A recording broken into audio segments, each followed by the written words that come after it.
Hello, Bellflower. How are you doing? Hope you're doing well today.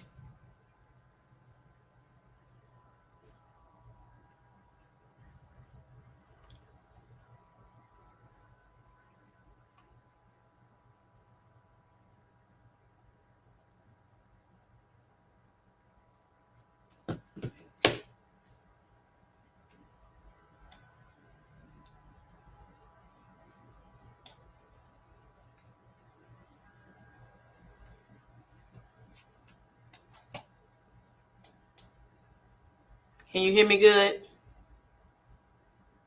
Okay, good. Yes. Yes, I decided to go ahead and go live tonight. I was contemplating, but I'm like, yeah, let me go ahead.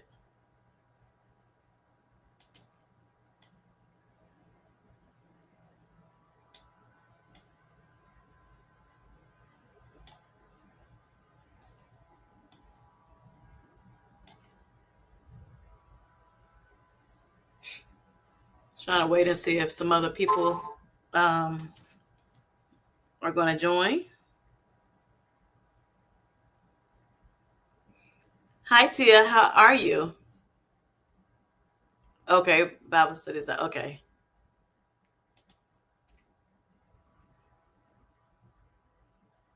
Okay, good. Thank you. Thanks for coming in and joining. We have Bellflower here as well.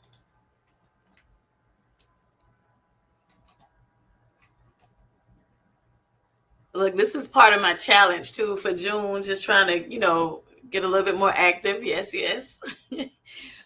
Like, I said when I first went live, my thing was, I was kind of, fearful to go live and I want to try to get rid of that fear. And yeah, because it has held me in the chokehold way too long. So yeah, thank you, thank you. Yes. Yep, shrinking. Yep. Yes. Actually, I almost at my goal weight. At least where my first goal. I'm not sure if I want to go down further, but I want to get to 165. Was my goal weight. After getting to breaking, to going into Wonderland. So yeah, 165 is my goal. And then I'll, once I get there, then I'll determine if I want to go a little further down or not. Didn't know I hadn't been under 200 in over 20 years. So I didn't know if I want to like, just, where I want to go at from there. I just know I want to get to that 199. And now that I've, reached that point, I'm like, okay, let's try 165. I don't want to be too close to, like right now I'm at like 181. So I don't want to be too close to the 200s because, of course, as life continues, we may gain a little weight or whatever. And I want to have a little wiggle room just in case. Hi, Z. How are you today? Hope you're doing well.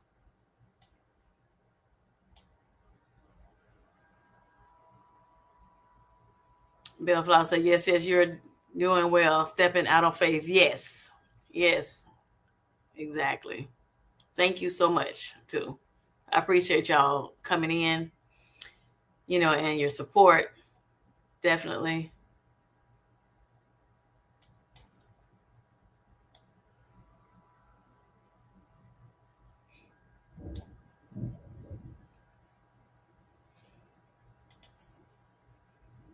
Oh, wow. 165 was my first goal weight. Then the needle kept moving. That's what I hear. I hear people say that. Like, as soon as you get, you get to one spot, and then you may decide to kind of, okay, I don't want to go no further, but then you wind up still, losing a little bit more.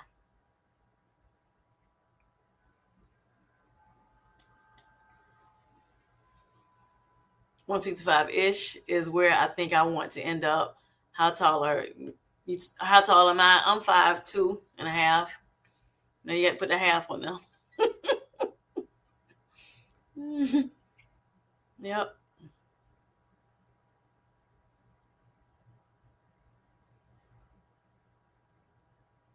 So Tia, how far you have before you meet your goal?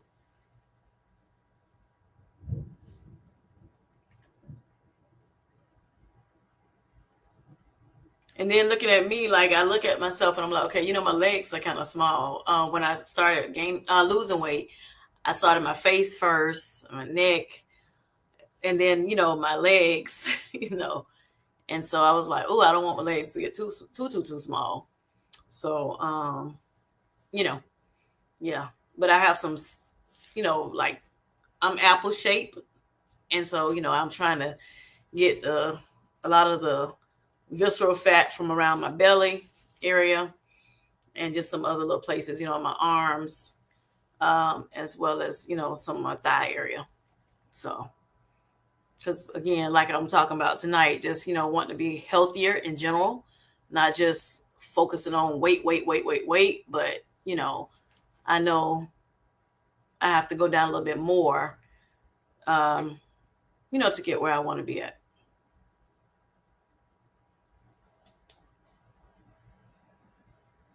All right, so Tia says, I have no idea. Was 188 this morning, but feel like I look good now. These thighs. I could drop 10 pounds each leg. I feel right.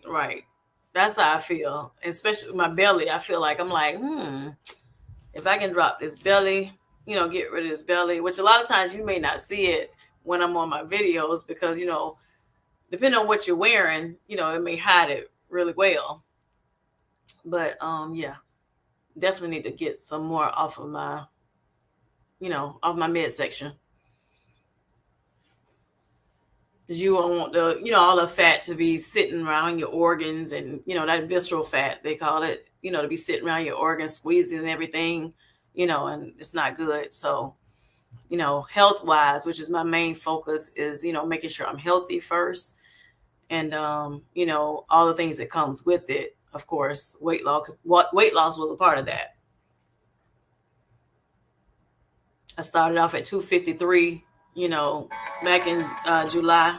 And so, yeah, I'm like, I have to, I think, I need to lose a little bit, lose a good little bit, excuse me. Yeah. Turn this phone off.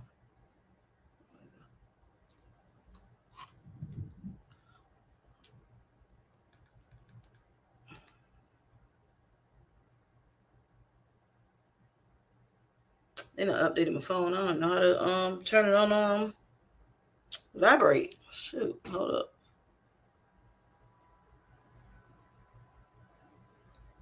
Where's my vibrate button?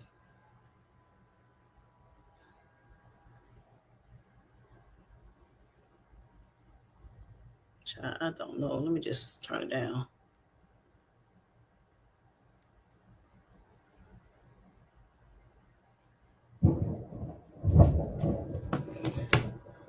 Alrighty, let's see. I can't find my vibrate button on my phone because I just got to update. I'm like, we'll figure that. I'll figure that later. Um, okay. Okay. 5'6". All right. Yes, both of y'all. Okay. Yes, I am a shorty. Yes, I am a shorty bellflower. Like, hi, Twan. How are you? Hope you're doing well tonight.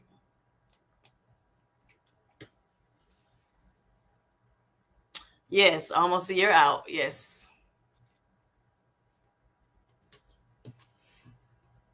Yep. I mean, this time has feel like it's flown by. Yeah, so I'm like 72 pounds down today. Yep. So yes, honey. I feel good about it. I'm happy, that I made the decision to ask my doctor about going on a GLP-1 to help with my A1C since it was up so far when I found out I was type 2 diabetic. And so that has tremendously helped me get it under control. And I've been managing it very well. as well as the tool. It's a tool. This GLP-1 that I'm on, which is Manjaro, it helps me with weight loss as well. I know sometimes it doesn't help people that have type 2 diabetes with weight loss, but it can. And so I'm happy I was able to, my doctor was able to prescribe it for me. And yeah, it's been helping a lot with both of those things. And then other comorbidities that I have, um, my kidney disease, which I've had since I had high blood pressure for years, for over 20 years, the high blood pressure. So it's helped with that. That's gotten my pressure down. Um, under in the back in the normal range. And for a while, when I first found I had high blood pressure, I mean, my pressure was up there, like 200s over 100s. I mean, and I wasn't doing what I was supposed to do to make sure it comes down. I was young. I thought I, had, I don't know. I don't know what was going on, but I was not doing what I was supposed to do for years. And so then I developed a kidney disease because of the uncontrolled diabetes, which happens. And then, 2024, I found out I had developed type 2 diabetes as well. So, yeah.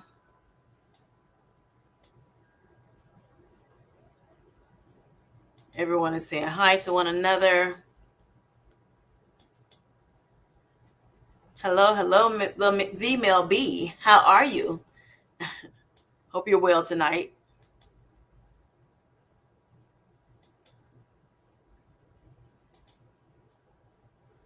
Hi, Downsizing Diva. How are you? Hope you're well. It is pouring down here. Oh my goodness. All right. So, hi, Darium. How are you? Yes, the health hustlers. Oh boy. All right. So, Bellflower's talking to Tia. I'll message you. Okay. I was 148 as of Sunday. Okay.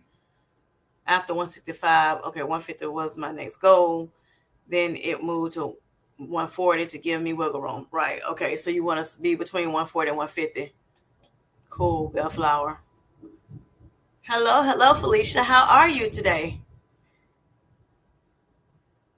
Hope you're doing well.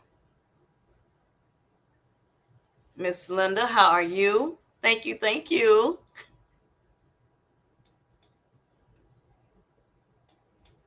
Right, the Mel B. Yes, yes.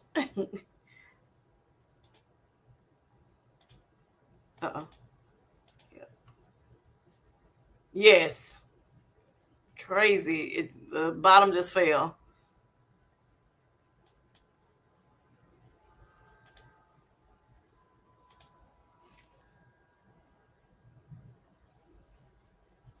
Yes, hope your family they're doing great, Felicia. And everybody really. Hope y'all are doing well today.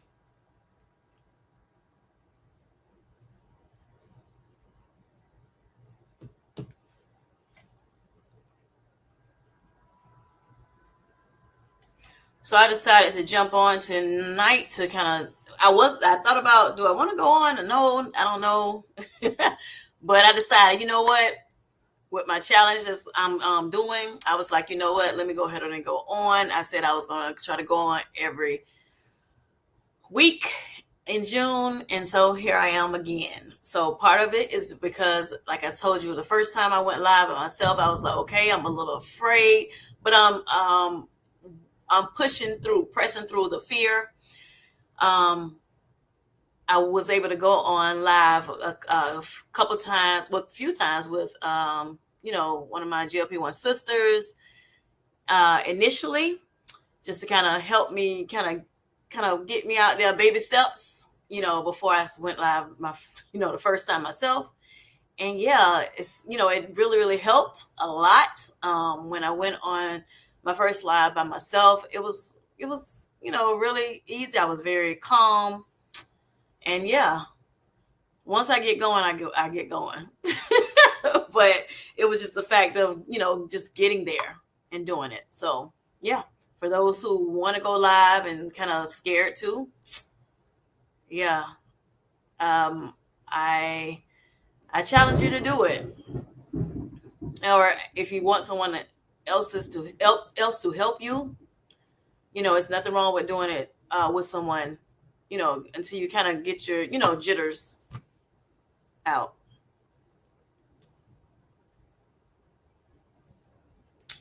Let's see here.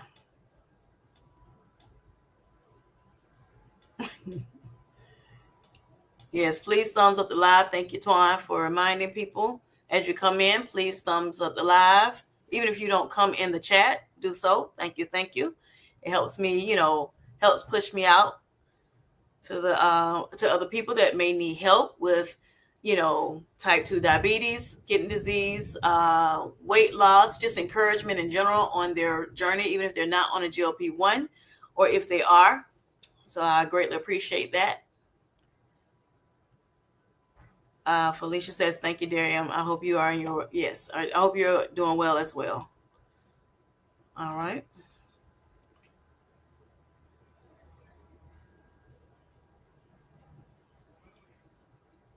Thank you, Darium. Yes, hit that notification bell. If you're not subscribed, please subscribe to my channel. Thank you, thank you. I think you will love it here. Channel of just encouraging and encouraging channel. I'm just an encourager, just in general. That's just one of my gifts, and yeah, I would love to have you.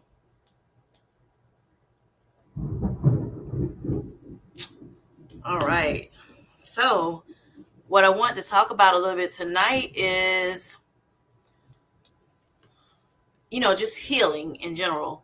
And if you're on a GLP-1 medication, or even if you're not, but you're on maybe a weight loss journey, you may, you may have some issues, ailments, diseases that you're trying to better manage.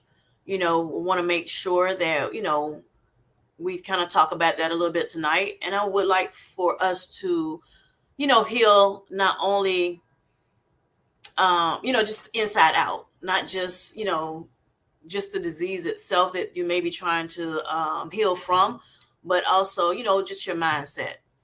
We can never talk about, mindset healing enough. So much that we go through on a day-to-day basis, a year-to-year basis, life be life in general. And so, yeah, we want to make sure that, we're healing inside out, mind, body, spirit. And so, if you're on a GLP-1, I want to encourage you all to allow the GLP-1 help you reclaim your health without feeling, any guilt or pressure from the, um, just from the outside world, from diet culture, you know, um, the pressures of, having perfection, just doing it and got to do it, a certain time, a certain, like a sense of urgency with it and things of that nature. We want to try to, you know, release those guilts that often comes with, trying to make sure we, that we're losing weight or that we're, trying to better our health. A lot of times it, takes a while before we, a disease may come on us, or we be diagnosed with a disease of, for instance, type 2 diabetes, kidney disease, obesity, sleep apnea, just different things. And so some people decide they want to be on a GLP-1 to help them, and some people decide they don't. And that's okay. It's up to you. It's your decision what you want to do, what medications you decide that you want to take, or if you want to take medications at all. It's up to each individual person. But I've noticed that I keep hearing over and over that's very relevant now in just, just all over social media. Um, and it's dear to my heart because I am on a GLP-1 medication, is, how it's like considered cheating, um, for those who are maybe on the GLP-1, or maybe, have had weight loss, or may have had both. And it's just time out for that. And I want to just discuss it a little bit more, and just, let you know that it's okay. If you, whatever you choose to do, and you speak with your doctor about it, and you've had that conversation, and you've researched and thought about it for a while, and decided that you want to do it, then by all means, get it done. Do what you have to do to make sure that, not only, you may be on a weight loss medication, maybe on the GLP-1 for a weight loss medication, or, have had had surgery for weight loss. But I want to make sure not only are we just doing it for the weight loss aspect, but it will be more empowering to just make sure, we're doing it for not only that, but, for our health. And so I want to just encourage, everyone tonight that, like I said, it's okay for you all to be on, and myself to be on, you know, a medication, or, like I said, get surgery, or whatever you have to, whatever you need to do that's healthy. And it has been proven that both weight loss surgeries as well as GLP-1s are healthy alternatives to losing weight and to reclaiming our health. And for me, I'm a testimony. I have, not only do I have one, but I am one. And so, therefore, with, like I've already kind of stated a little bit when I first started the live tonight, is, I have been combating um, uh, high blood pressure for over 20 years since I had my last baby. Now she's, over 20 years old. And I've had, as well as found out I had kidney disease years after that, because of uncontrollable blood pressure. And then, coming just a little bit forward, we're talking, now 2024, I found out I had type 2 diabetes. And so, with that being said, I decided, I have to get this under control. The light bulb, came on for me, and I'm like, what can I do to make this happen, to tackle all these things, simultaneously? And so, therefore, I decided to ask my doctor, can I get on a GLP-1 medication? And again, I'm on Manjaro. I decided to go on Manjaro, because I thought, with it having two different things, agonists to help, and it's something that we already have in our, as a hormone. And so, therefore, this medication, it helps with appetite suppressant, and it also helps with, food noise that may happen. Some people have a lot of food noise, some people don't, just a little bit. Some people don't have too much food noise at all.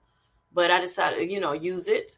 A lot of times it was more so what I was eating, um, maybe not so much the amount I was eating, not so much a lot of cravings, like, oh my gosh, I can't wait to get to this, or I can't, that um, I'm eating breakfast and I can't wait to eat, think about the next, meal that I'm going to have. I really didn't have that so much. Some people do, some people don't, but it was kind of more so what I was eating, the type of foods I was eating. And I ate good foods as well as, not so good foods. And I kind of shared this with you all as well on another live.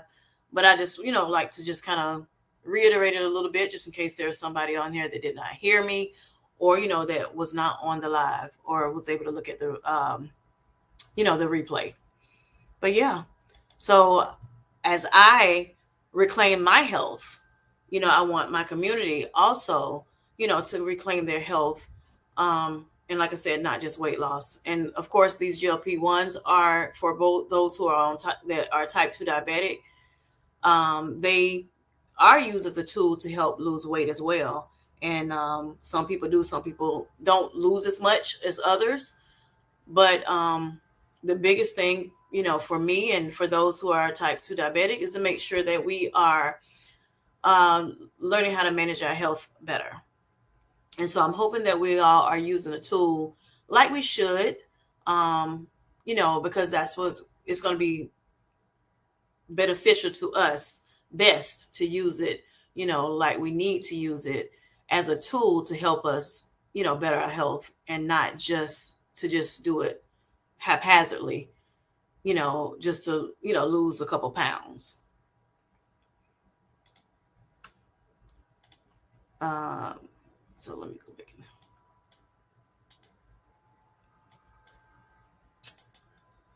All right. Hi, Mindy. How are you? That's okay. You are here, and I thank you for joining. I hope you're doing well today. Okay. Felicia has a question. I don't know if you've answered, but how has Manjaro helped your blood pressure? I want to help my dad out, but I'm lost. I think as far as blood pressure is concerned, for me, the more I lost weight, the better my blood pressure, became with me using the medication. But not only do I use the medication, like I said, it is a tool for to help me with, some other comorbidities, but that I mentioned. But losing weight helps tremendously, with the blood pressure. I also stated that I have like undiagnosed sleep apnea. So I was talking to my kidney doctor one day. Matter of fact, it was the first day I met him. And when I went in there, he looked at, how they look in your mouth. They have you open your mouth and they looked in the mouth. And he was like, "You got sleep apnea." And, my husband has always said, "Hey, you might need to go get checked out because of snoring and everything." And it's like, okay, I don't want to wear that CPAP. It's horrible. It's sitting on your face. And I will have to wear, the one that's for your face, your nose and your mouth. And, cause keep sleep with my mouth open a lot of day, a lot of nights, most nights. So yeah, so I didn't want to do that, but he just looked at something in the, in my mouth, and I guess my tongue or the back of my throat or whatever. He never explained why or how he figured it out, but yeah. So, but I never actually, I was supposed to go get a sleep study, but I never did. But yeah, so that's what I think, for me, I think, it was just doing everything that I needed to do as for not just taking a Manjaro, but I do take high blood pressure medication. I take a water pill as well as I'm taking a blood pressure pill. But I noticed that before I was taking Manjaro, before I was on my weight loss journey, um, because I did that at the same time, July 30th of 2024. I started Manjaro the same night and I started my weight loss journey. But I noticed that, before when I finally started taking my medication like I was supposed to, yes, it did come down from the 200s over 100 because the blood pressure should be 100 over 80 or less. I'm sorry, 120 over 80 or less. But you know, for years off and on, it was a lot of times 200 over 100 something. So it was way out of, the normal range. And so once I finally started, I'm like, let me start taking this medication like I'm supposed to. And I think part of it was I had a scare where one of my really, really close friends, I call her sister, her mother-in-law passed, and right before then, God had started dealing with me anyway, just kind of, you need to start taking medication for real and stop playing with it. And so I started hearing, just kind of hearing that come into my spirit. And then I was like, okay, let me do it, and then, cause my doctor was like, hey, you keep, you play with it, too long. And, you don't know if you're going to be around, you know, how many more years you're going to be able to, be around if you're not getting under control. But anyway, so when my friend's, mother-in-law passed, cause she had a clot that kind of went from her leg up, and then she wound up passing from it. And I think that really like triggered me to, or I should say, boosted the thought of me needing to go ahead on and take this medication. It kind of confirmed, get yourself together. So I started taking the medication like I was prescribed. But like I said, with it being out of whack for so long, I wound up developing a kidney disease. But yeah, so just me taking the blood pressure medicine, it finally went down. And at one point, my doctor wanted another doctor. They wanted me to take two different medications, and they're like, well, African Americans are normally on two and three medications, so I think you need to take two, because he wanted me to, wanted to go down some more, because I may be at between one, like 140s, um, and maybe 80s to 90s. Um, the bottom number. And so sometimes, between 130s and 140s. So he wanted to go down a little bit more. But he had me go to a cardiologist, and they were telling me that, I was okay where I was with the medication I was taking. But, even with then, that's kind of where it stayed at between, between the 130s and 140s, like the lower 140s, and then the, 80s and pretty much the 80s, at the bottom number. So after all of that, when I started this medication, um, Manjaro, as well as like making lifestyle changes, even at the beginning of this journey, starting July 30th of last year, I decided to, do a low carb diet. I put myself on a very low carb diet to help, get that A1C down from a 15.1, which is dangerously high, which they consider as like, kind of suicidal range, I guess. And, I wanted to get it down as quick as possible. So I went on and decided, okay, I'm going to go on a very low carb diet so I can get it down as quick as I possibly can. And then, then I've, kind of titrate up a little bit here and there as I, to manage it. So with the Manjaro and with other medications at the time, I was able to get it down pretty quickly. And, then I got to the point where I was only on this medication. But just me losing the, like getting that, better managing that, as well as, losing the weight, it has helped my pressure go down to under 120 over 80, and so I'm happy to, announce that as well. So yeah, that's how it's happened. So it's, it's how I ate, the nutrition, as well as me exercising. Because when I started just walking. I just walked a lot, and I just went up every month on the amount of steps I took. So that's what I would say, Felicia. Just making sure, there that your dad is taking his medication like they prescribed him. That he's moving, and that he is, trying to make sure he eats better. Some people have to, go low sodium, lower sodium. For me, my sodium levels surprisingly was not high.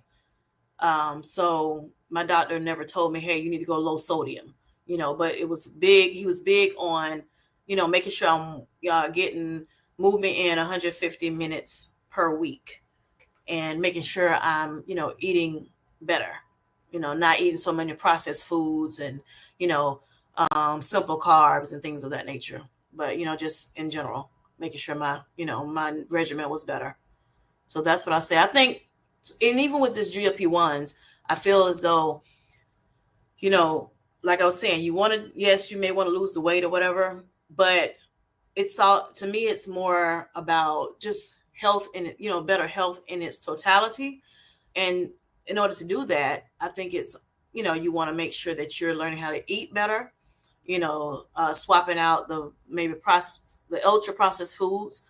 And sometimes it may take a little minute, kind of a little bit here and there. You don't have to like go in like I did. I went in hard because of me, like I said, wanting to go down, at least get on the charts, of what the doctors have as the chart for diabetes is ends at a 10.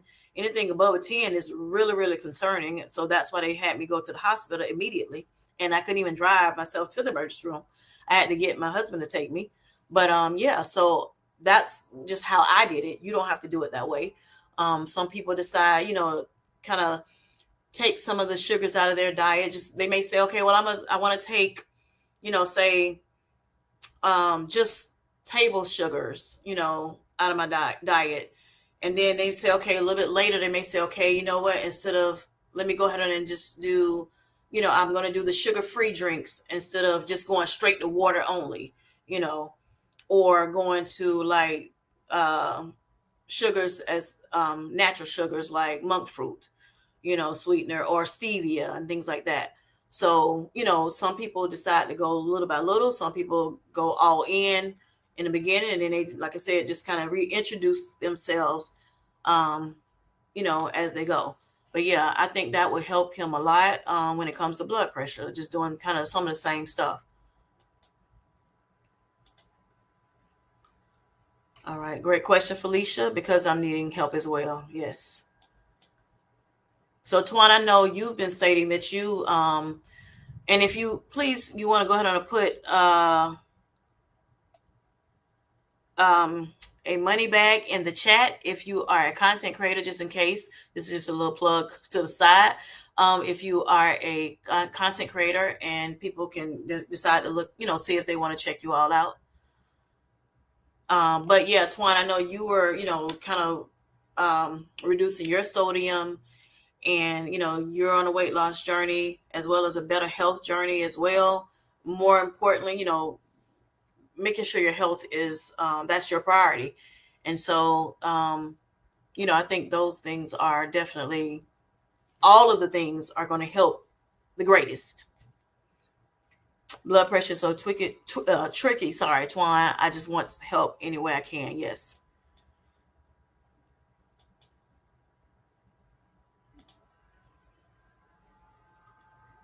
So have your blood pressure improved with your significant weight loss, Twine? Mindy is asking. And from what I remember, she still said it was doing better. Hi there, hi there, hi there. Aaliyah J. All right, how are you doing today? All right, so Twan says my systolic has lowered from the 150s to the 130s. Wonderful, wonderful, wonderful.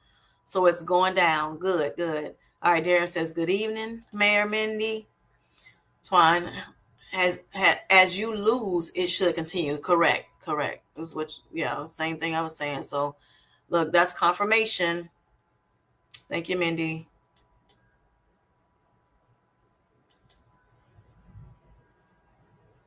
Yes, track. Yes, go Twine. There it says tackling that HBP, high blood pressure. Yes, yes, you're doing it, honey. You're doing it, Twine. I'm talking to the real Aaliyah J. I love it. I need to check it. Okay, so Twan says I need to check it more often than I'm doing. Yes, and I do. Since you mentioned that, Twan, I do think it's good to check your blood pressure. Also, with your A1C, I think it's good. It's a good idea to check your A1C, because if you don't, and that's a tool too. Having the devices to check them, and you don't have to check them every single day of your life. Whatever. Because I know sometimes that can be tedious to some people, but I do think it's good to check it more than just when you go to the doctor. That way, when you check it, you can also give let your doctor know what's going on, at home. Because that's just the one time. And sometimes when we go to the doctor's offices, I don't know if you all have experienced this, but I have. Sometimes, it kind of make you feel, it gives you like a little rush sometimes, and it makes you nervous because you don't know what they're going to say, to you, especially if you've gotten lab results, and then you're coming in, you're going back in as a follow-up, or just in general to talk about them. Sometimes that kind of gets you like a little nervous, a little too nervous, and your pressure can go up because of that. Stress makes your pressure go up. It also can make your sugar go up. So I know for pressure, when I have stress, my sugar goes up. So yeah, some people's do, some people's don't, but mine do. Which I think that contributed, was a big contributing factor to me, my A1C being so high, and my glucose levels being so high, because of the pressures on my job. So at the time. So yeah. But yeah, so I think so, Chuan. If you, do it, and I know sometimes your doctors will let you know how often he or she thinks you might should check it. But I think it's good to have a blood pressure monitor for those who may have type 2. I mean, sorry, that has high blood pressure or borderline, pressure problems. I think it's good to check it, as often as you can, and that way you'll know, where your numbers are. Knowledge is power. Knowledge is power. And also, say if you, for some reason, like even on the GLP-1, we know that some people, of course, do not have diabetes. But even with diabetes, I've heard some of the people in our community state that, they may have titrated up to a higher dose, and then their sugars went a little too low.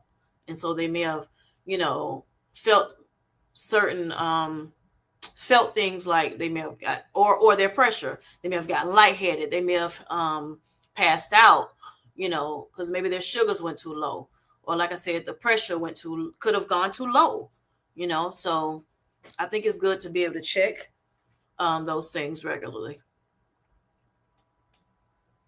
All right, so Twan, Minnie says make sure you check it when you're resting for 30 minutes. Yes, both feet on the floor, not too soon after eating. Yes. And a lot of times when I check my blood pressure, which I don't check it every day, like I do check my A1C every day. I mean, I'm sorry, my blood glucose every day.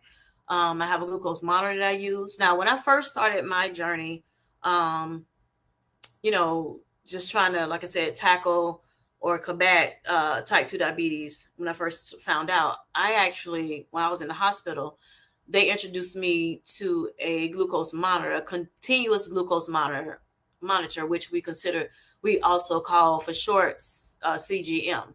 And I did use that for a while. Matter of fact, I used it from July 11th, I think is when I start using it, up until the end of October. And I was able to use that very, very, which helped a whole lot. Also, that was another tool besides the GLP-1 medication that helped me kind of know where my glucose was. When I say every minute of the day, it was letting me know, because I would put it. You can put it on the back of your arm, which is where they tell you to put it. That's the approved spot to wear your glucose monitor on the back of your arm. And it's a really small device, like maybe about that big, a little bit, about a quarter size maybe. Um, and it just kind of, you have this little device, that it goes into. At least I used the Freestyle Libre 3, but it was in like a little container, and I would, take the little top off of the container, and the little device was, hooked to the top of it, and I would just, use go to the back of my arm and just, hit this little button, and just it pushes it right into my arm. It's a little small, I guess needle, but it's very, very soft. And at first I was scared to use it. I'm like, what is this? But I'm scared. But of course, I was just scared of some of everything at that point. When I first found out, there was a lot of emotions going on, which, I'm sure you probably, kind of would understand that. But, finding out that, I had type 2 diabetes, and then with it being so high. But, and then having to, when you're in the hospital with type 2 diabetes, they give you insulin, whether you're on insulin at home or not, they will give you, you're going to get insulin in the hospital. So I had just, all of that was just, kind of overwhelming to me. So anyway, so I decided to go ahead, talk to talk to my sister, which is a nurse. And, she kind of told me about it, and she was like, yeah, I think, it would be good for you, unless you want to stick yourself every day, throughout the day. It may be something that you want to think about doing. So I did. I decided, I said, okay, let me go ahead and just, let me be a big girl and try it out. And so, because I hated the, sticking myself, to check my glucose, every time, every right before I ate. and in the morning and in the evening. So they wanted me to check it in the morning, in the evening, and then also right before I ate, which was a lot throughout the day, right? And then when they came in almost every 2 hours, seemed like checking it because they wanted to make sure my glucose goes down, to a range to where it's safe for me to go home. So yeah, that was a lot. It had my fingers blue and black, numb, aching. And so yeah, I was like, yeah, let me go ahead and try this continuous glucose monitor and see if it helps. And so um, it didn't hurt at all. Just kind of, almost like the GLP-1. You put it in your, you do that GLP-1. You think it's going to be very, very, um, like you don't know if it's going to be painful. You don't know what's going to happen. But yeah, it was kind of the same way. But you know, I did it. I kind of jumped a little bit just from the noise, I guess.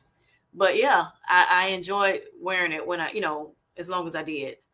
And like I said, it was so I wouldn't have to check my sugars, every time. Like I said, so many times during the day, I didn't have to do that because it showed me, and I had an app that where it actually read my numbers throughout the day.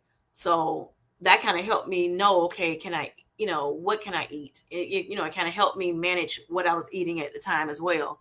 So yeah, so that's what I did. And if you want me to talk a little bit about more about the, CGM, in a video, let me know. I can, talk a little bit more about that, give you a video or so about that. So, but yeah, with your blood pressure, with what I do is I normally check my blood pressure.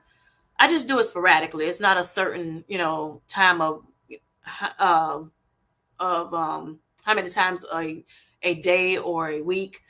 It's just sporadic. I check it, and just to kind of make sure, because I am under the 120/80 now, and I have been doing that for been kind of there for a while.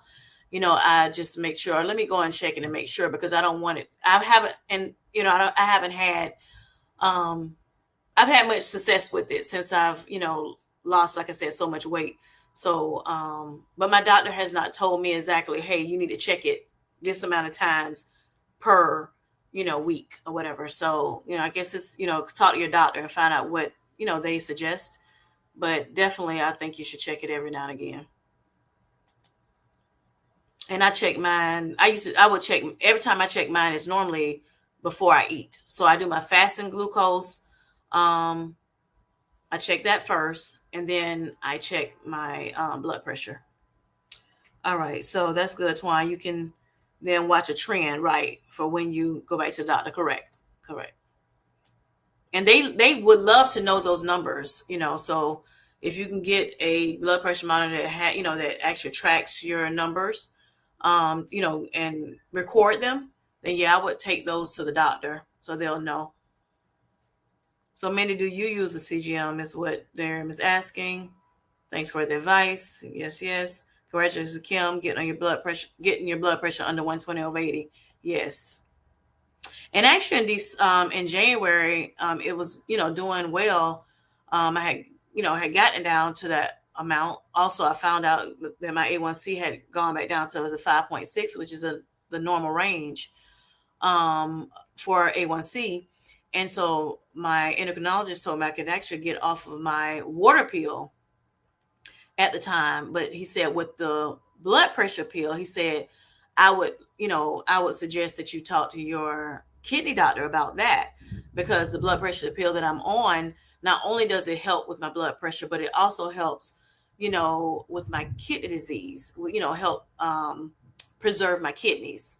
So he wanted, me to get with that doctor, before I, decide to do anything with that.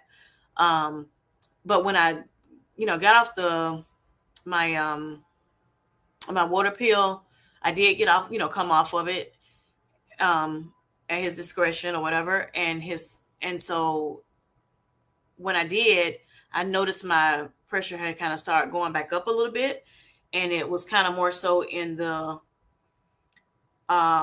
I guess the range that they would I forgot the name of what they call the range, but it was in that like borderline range.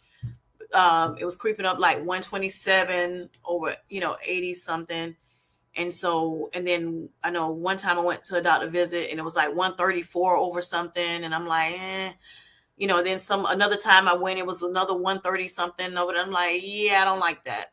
So I'm like, I've been on this medicine for a lot of years. And I think I'm gonna go back on my water pill. And so because I had only, been under the 120 over 80 for a short period of time. So it's like, let me go back on this water pill and, kind of just wait a little bit before I come off of it. And so I went back on the water pill and the numbers went right back down. So I'm happy I decided to do that, which I know a lot of times we're trying to get off these medications, right? But I'm like, hey, if that's going to keep my pressure lower, like it, in the range it should, I want to do it. Yeah. So I'm not, and I thought about it. Like I said, I'm like, I've been having high blood pressure for a long time. So I don't expect it to be just like that, to go down and stay down. So even with, the way I'm eating, so, eating better. So yeah, that's why I decided to get back on it. So it's been doing good ever since. Darren, I used to, but now that I'm off of insulin, my insurance won't pay for it. Did I miss something? Let's see, hold on. Oh, the CGM. Okay. I like to have one because I get low when working out the way I do. Okay, so she get lows, blood pressure lows. Now, Mindy, for me, I actually the at least the Freestyle Libre 3, my insurance company did not cover it either, but I was introduced to it at the hospital, so I decided to stick with that one. My insurance company would pay for the Dexcom, and so I decided I wanted to stick with the Libre since I'd already had it on my app. I had already started tracking numbers. So I'm like, yeah, I don't want to switch over. So I decided to go ahead and pay for it. So I'm my I'm with CVS Caremark and with and then CVS Pharmacy. And so I was paying 70 something dollars for two of them. And with the with the Freestyle Libre, it's good for 14 days and then you have to switch it out. So yeah, I decided to go ahead and um, use the Libre, just continue to use the Libre and pay the $75 for it. And I know it can be higher than that, but I think, a lot of times with CVS, if they have like, coupons or, that they can use, they normally, allow you to use those without you even coming in and giving them one. So they're good about that. So yeah. So that may help you if you decide that you want to do that. Thank you, Kim J. My dad is okay in his 130s now. Good, wonderful, wonderful. And we walk every day, wonderful. But I think I have to cut his carbs. He he loves his carbs.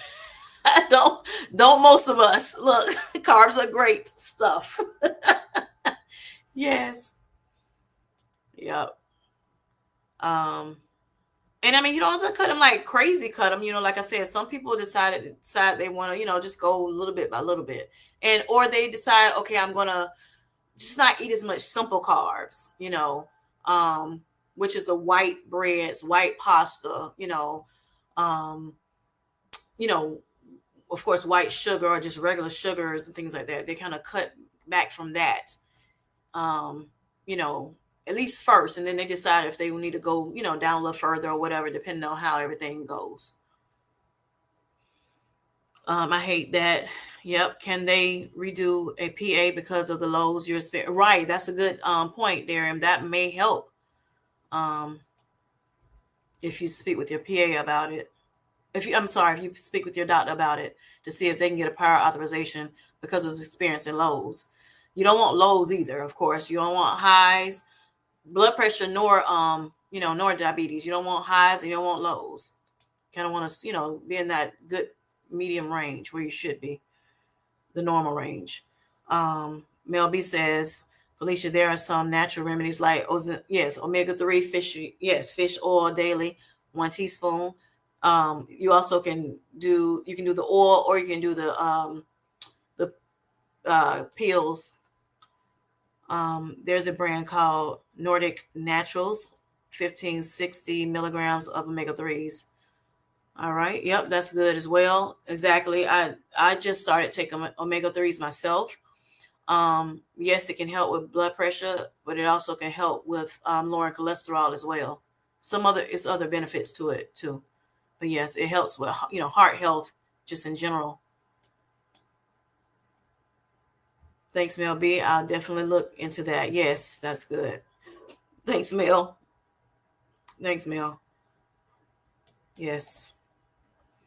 And I did not get. I know Mel had told me about those as well. I had already ordered some off of Amazon. Um, I can't remember the name of it right now because I just started. I just started taking them. So yeah, but they are good. I've liked them since I've been taking them. They've been doing wonders. And actually, I did notice my blood pressure go a little bit, you know, down a little bit further. Mindy says, Darium, if I document a bunch of lows, it's possible. Yes, but it has to be low, be in the 50s for them to approve it. So I guess they want me to pass. Right. You would think, like, what is going on? Pass out to prove I need it. Yeah. Hopefully not, Mindy. Hopefully not. All right, Felicia, you can get it from Amazon. I purchased it from Whole Foods, same company. Yes. All right. Miss Linda says, do anyone now I'm sorry. Okay, she wants to know: do anyone know what causes protein in your kidneys? So, for those who have protein in their kidneys, wait a minute. Let's see if somebody else said it too. First, white coat syndrome. Yes, thanks, Mel. I just put it in. I'm gonna come back to you, Miss Linda, in Amazon. Okay, great, awesome. You use a glucometer. You use regularly, Mindy. Yeah. Okay. You use it. Yeah. All right. I do not know why I'm all in your business. Your business tonight. Okay. Let's see. Okay. I'm trying to see if something it said it can. Yes, Linda, it can be from dehydration, kidney disease, and diabetes. All kinds of all of that. Yes. Okay. And so let me see. I'm trying to see if somebody else said something about it. Yes. So Mel says the same thing. Diabetes and high blood pressure. Correct. Can cause it. Not a doctor. None of us are. All right. So yes, yes. When you have high blood pressure and you're having issues with that, it can cause protein to go in your urine. Um, and a lot of times, what they do, they'll check your creatinine and they'll check your EGFR or your GFR, depending if you're African American or not, and see what those numbers are. But a lot of times your kidneys are not able to flush like they're supposed to. So then you have protein in your urine. It's different reasons why you can have it in there. But yeah, that's kind of has how it goes when it comes down to your kidneys not being able to filter out toxins like they should, and so therefore these things happen from like they say high blood pressure. It could be diabetes. Mine came from pressure, high blood pressure. But yeah, diabetes is also. All right. So let's see if I.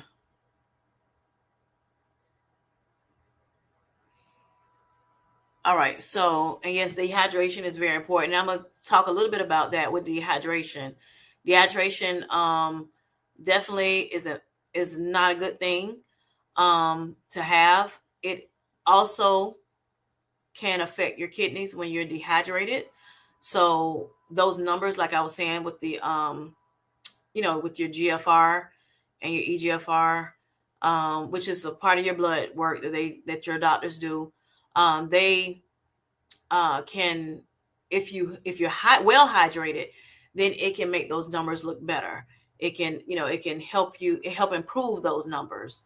are those, that blood work that they check for you for the EGFR.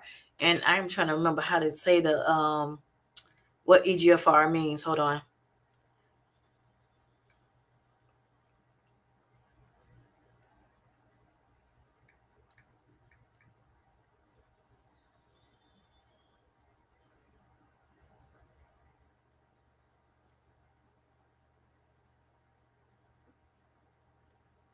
Mm-mm.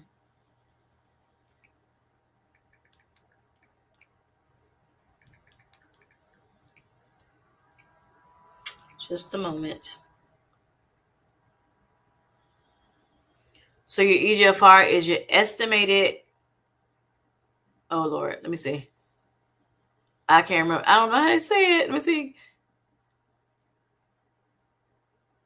Hold on. Make sure I say it right.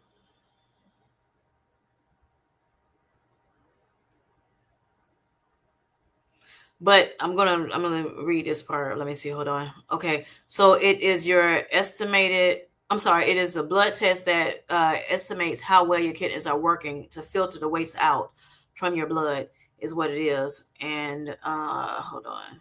But let me see how you pronounce it. Just a moment.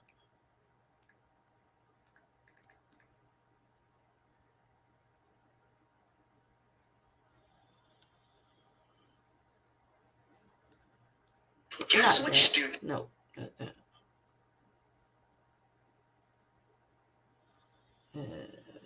see. Let's paste.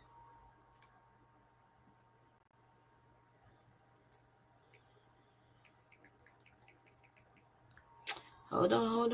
I'm sorry.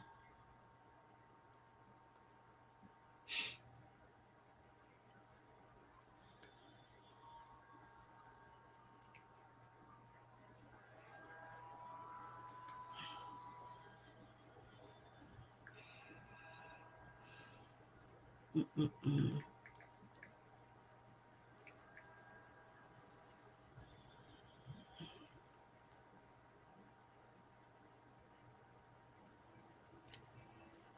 We are looking at how to pronounce this word as well as how to say more interesting and often. Oh Lord, hurry up! Oh God, I'm sorry. Using words in English and some of the most mispronounced ones too. How do you say it? Glomerula. It's called glomerula. Your estimated glomerula filtration rates is what it's called. But it is something that your doctor can test or whatever. But your creatinine, it's going to tell you, that test is going to tell you how much protein is in your urine. Um, so they look at both of those when it comes to, kidney function. So yeah. And so they look at my, they that every so many months when I go back to my kidney doctor, they're checking that into that. And a lot of times when you have protein, if you see like say little bubbles in your urine when you use the restroom, that could be an indication that you have protein in your urine. And you want to, ask your doctor to check it out if you see that, if it's a good little bit of it. All right, so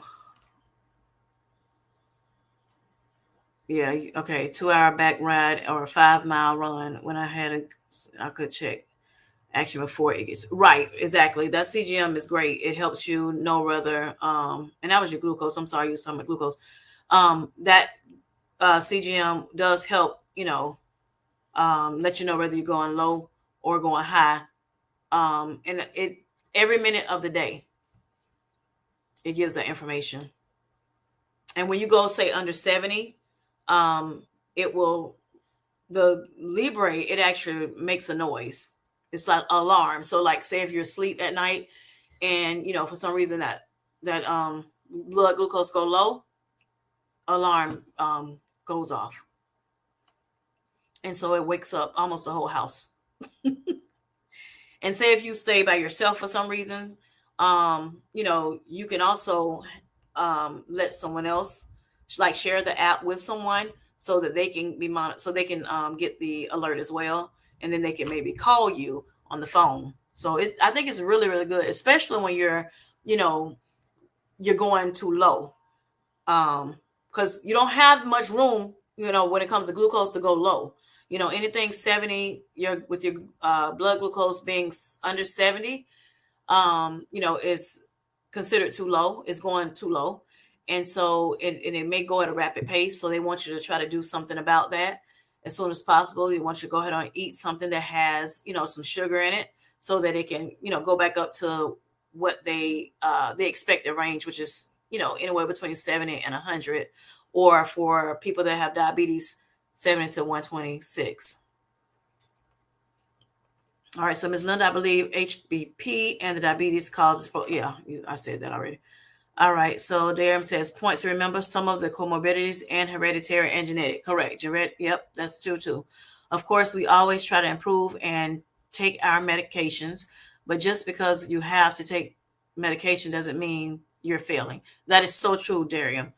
That is so true. It's okay to take medications. Again, we're talking about health here, and we're talking about trying to, make sure that we're not, we don't have any pressures from or being shameful that you have to take medications. It is okay to take medications. Again, you know, you want to make sure that you're, speak with your doctor. You want to, because we're not doctors here. And if we are doctors, we're not your doctor. So you want to make sure that you, get with your doctor and try to find out, what's the best um, concoction for you, as far as medication, or is it just lifestyle changes, or both? Um, and so I think it's like Darian says, do not feel like you're a failure because you decide you want to take these medications, um, because they are helpful, truly helpful.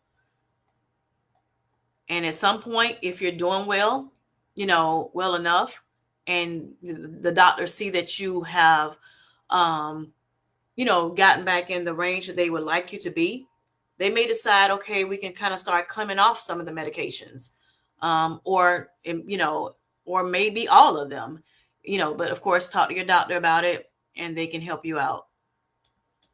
But I rather take medications. And like I said, I had to learn the hard way, but I had to learn okay, I'm going to take these medications, whether I like it or not, because it's going to help me. It's going to be more beneficial for me to take them than not take them. All right. So Mindy says, Darren, you are right. I have a skinny, healthy, active friend who has extremely high blood pressure. It's just genetic. And that's true. It can be genetic, or not.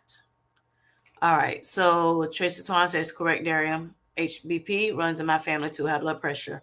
All right. Linda says, okay, Mindy, I was advised to drink more water. Yes, which I've been. Great, great, great, Miss Linda. And I was too, when I was in the hospital, and I wound up having to go back to the emergency room, because of something else that was out of whack with my numbers, my potassium, after I came out of the hospital. But me just getting, the care I needed in the hospital, um, it made my EGFR go up. My kidneys was running a little bit better while I was there. Um, my pressure was looking better, just because I was getting the fluids that I needed, through IV. So when I had to go back, and then after I came home from the hospital, and of course, a week or so later, I had to go get my follow up. When I did, saw those numbers, they were affected again because I wasn't getting, adequate amount of course, I wasn't getting the fluids anymore from the hospital, but I also wasn't getting adequate amount of water at the time. So therefore, it kind of made the numbers, look not favorable for me. So I had to go back to the emergency room. And, when I talked to that emergency room doctor, he said, make sure you're hydrating. Nobody else had told me that. And I mean, I shouldn't be told that, but I'm just saying, make sure you're hydrating. That's going to help your numbers tremendously. And so that's what I got when I came home. I just started making sure I drunk my waters like I should, and everybody, the water intake is different. And I know some people, it's hard to drink water, whatever, but it is to your best. It's to your best. It's good for you to drink water. Let me say it that way. It's good for you to drink water. and make sure you stay hydrated. Now, it don't just have to be water, because it could be fruits. You have foods that contain a lot of water that helps you out as well. But I would say, if you can, drink as much water as you can, and you can talk to your doctor too, or do your own research on what's the amount of ounces that you need per day for yourself. But yes, I think it's very good to make sure you're drinking and stay hydrated, so your kidneys, so you can flush those toxin out, help your kidneys. And it's not just for people that have kidney disease. That's for anybody. Making sure you're drinking what you need to drink to flush the sugars out, and just all the other toxins that could potentially come through the environment that you're inhaling, just your foods that you're intaking, and things of that nature.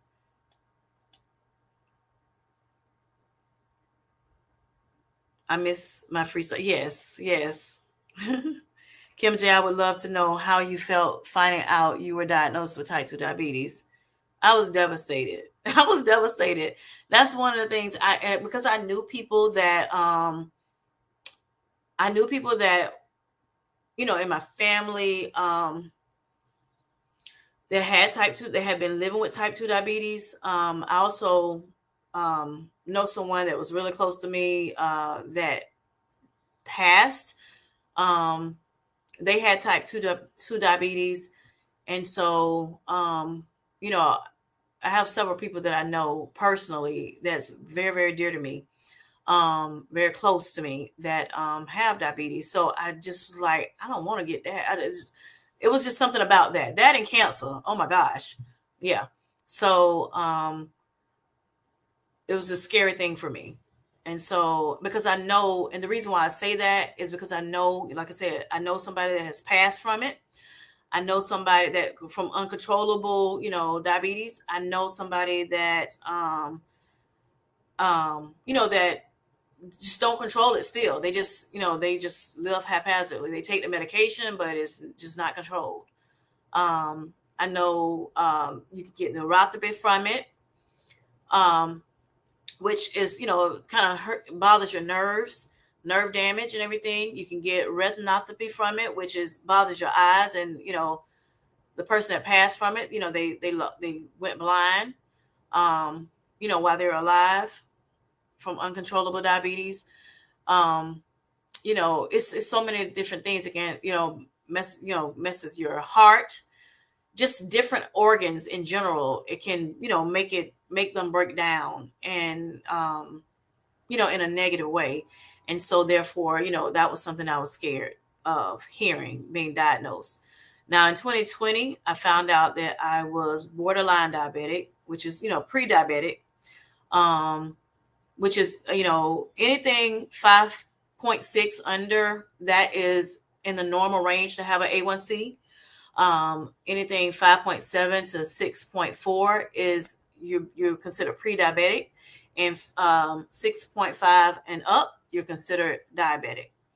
And so I found out in 2020 that my A1C had creeped up to the pre-diabetic range. And so then I was, I knew I still wasn't doing what I was supposed to do as far as eating, cutting out some, a lot of the sugars, a lot of the carbs that turn into sugar, which is those simple carbs, you know, um, and things of that nature. I wasn't doing what I was supposed to do. And so my doctor at the time was like, okay, so do you want to get on some medication for it, or do you want to, change your lifestyle, do lifestyle changes, change the way you eat, exercise, things of that nature. And I'm like, yeah, let me go ahead and do that. I mean, so I went on keto, and that didn't work for me that well. It was a fast. I dropped weight fast, which, of course, that was part of it. If you can drop weight, that may help you out as well. And so, I dropped the weight pretty quick, but I love my, the, the things that that I was giving up too much. So I went, eventually I went back on it, doing, the things that I should not have done. And I was off and on with it, and I was off and on with the, movement and things of that nature. And yeah, I just knew I wasn't doing what I was supposed to do. And then, like I said, fast forward to 2024, and I felt all this stress that I was under, 2023 and 2024. where I was working. And so when I went to my doctor in July 3rd, 2024, I was like, yeah, don't take my blood sugars, don't check my A1C. And I was, teasing her, but I was scared at the time, because figured it was going to be, yeah, you got diabetes now, and just knowing that they say that you can't, get rid of it, and that's just a scary thing in itself to me at the time. And so, yeah, that was how I felt about that. And I cried at the hospital. I cried, I cried, I cried. Then they told me I had to have insulin because my sugars were so high. So, like I said, the emotion, it was an emotional roller coaster that I was, on at that time. And knowing that, like I said, people that I know personally has died from it, or people, I know that personally, you know, that lives with it, but it's uncontrolled still. Yeah, that was scary to me. So, how am I processing my journey? I'm doing well with it. Like, I've kind of mentioned before, when I found out I had it, of course, like I said, I went through that emotional roller coaster. But me being a person of faith, believing in God, in Jesus, Jesus Christ, I decided to pray to him. I prayed about it, and I asked for guidance, and just to find out what I needed to do to help me with this, diagnosis. And as well as the other things that I was going through, I'm like, I might as well go ahead and tackle all of it, or whatever. And I had known about Manjaro and Ozempic, and I was like, hey, my doctor, I asked her, can I get on one of those? I want to get on Manjaro, but which one do you think is best? And she told me Manjaro, she thought was the better medication because of, the both agonists and everything. And it'll help my weight loss. It'll help with, more than likely, as well as, my diabetes. And so help, manage that. So, but I had to be on insulin too. And that was scary too. Just being on insulin, you having to stick yourself every time you eat, before you eat and everything. That was just, all of that was just really, really mind blowing to me. But my prayers, the support I had from my family, from the nurses at the hospital, they took very, very good care of me. That helped me out a lot.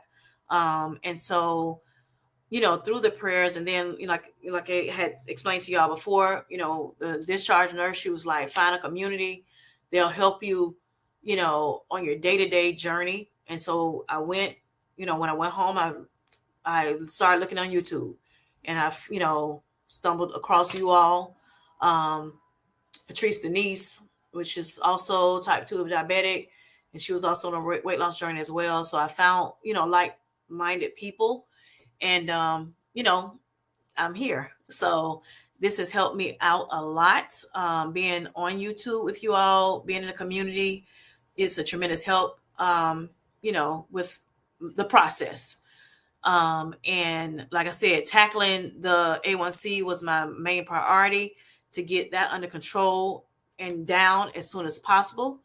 So I won't be in the danger zone, and, have a stroke, or, develop all the things that I just talked about, with nerve damage, and eyesight and things like that. And actually, to be honest, when I first went home, I was, I wear glasses, corrective lenses, but, or contacts. And, when I did, uh, get home, I wound up, for some reason, my eyesight got better. I started seeing clearer and when I put on my glasses, I'm like, I can't see good. But when I took them off, I could see everything. And it was just weird how that happened. And I'm like, oh my gosh, this is gonna help me with my eyesight. Yes, so it was like that for like 2 weeks. And it, I read up on it because I'm big with researching.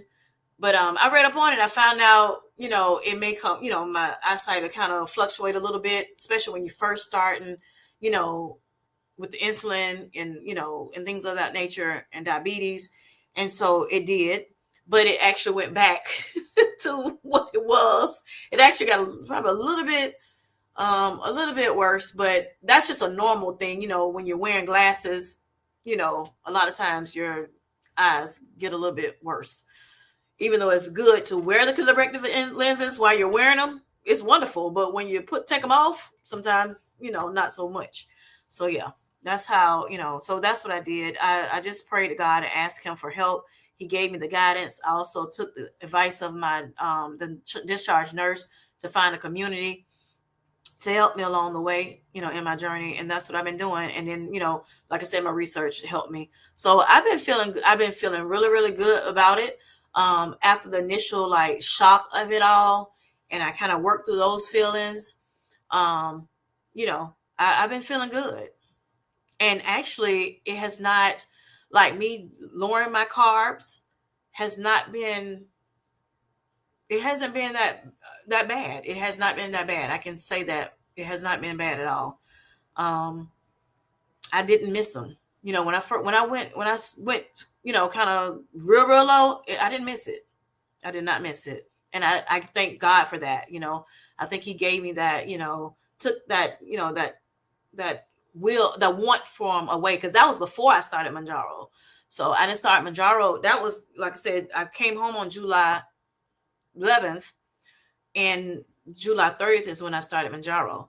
So, but I had already been, doing the regimen thing when I got home. I was like, I don't want to, eat no, I don't want to eat simple carbs.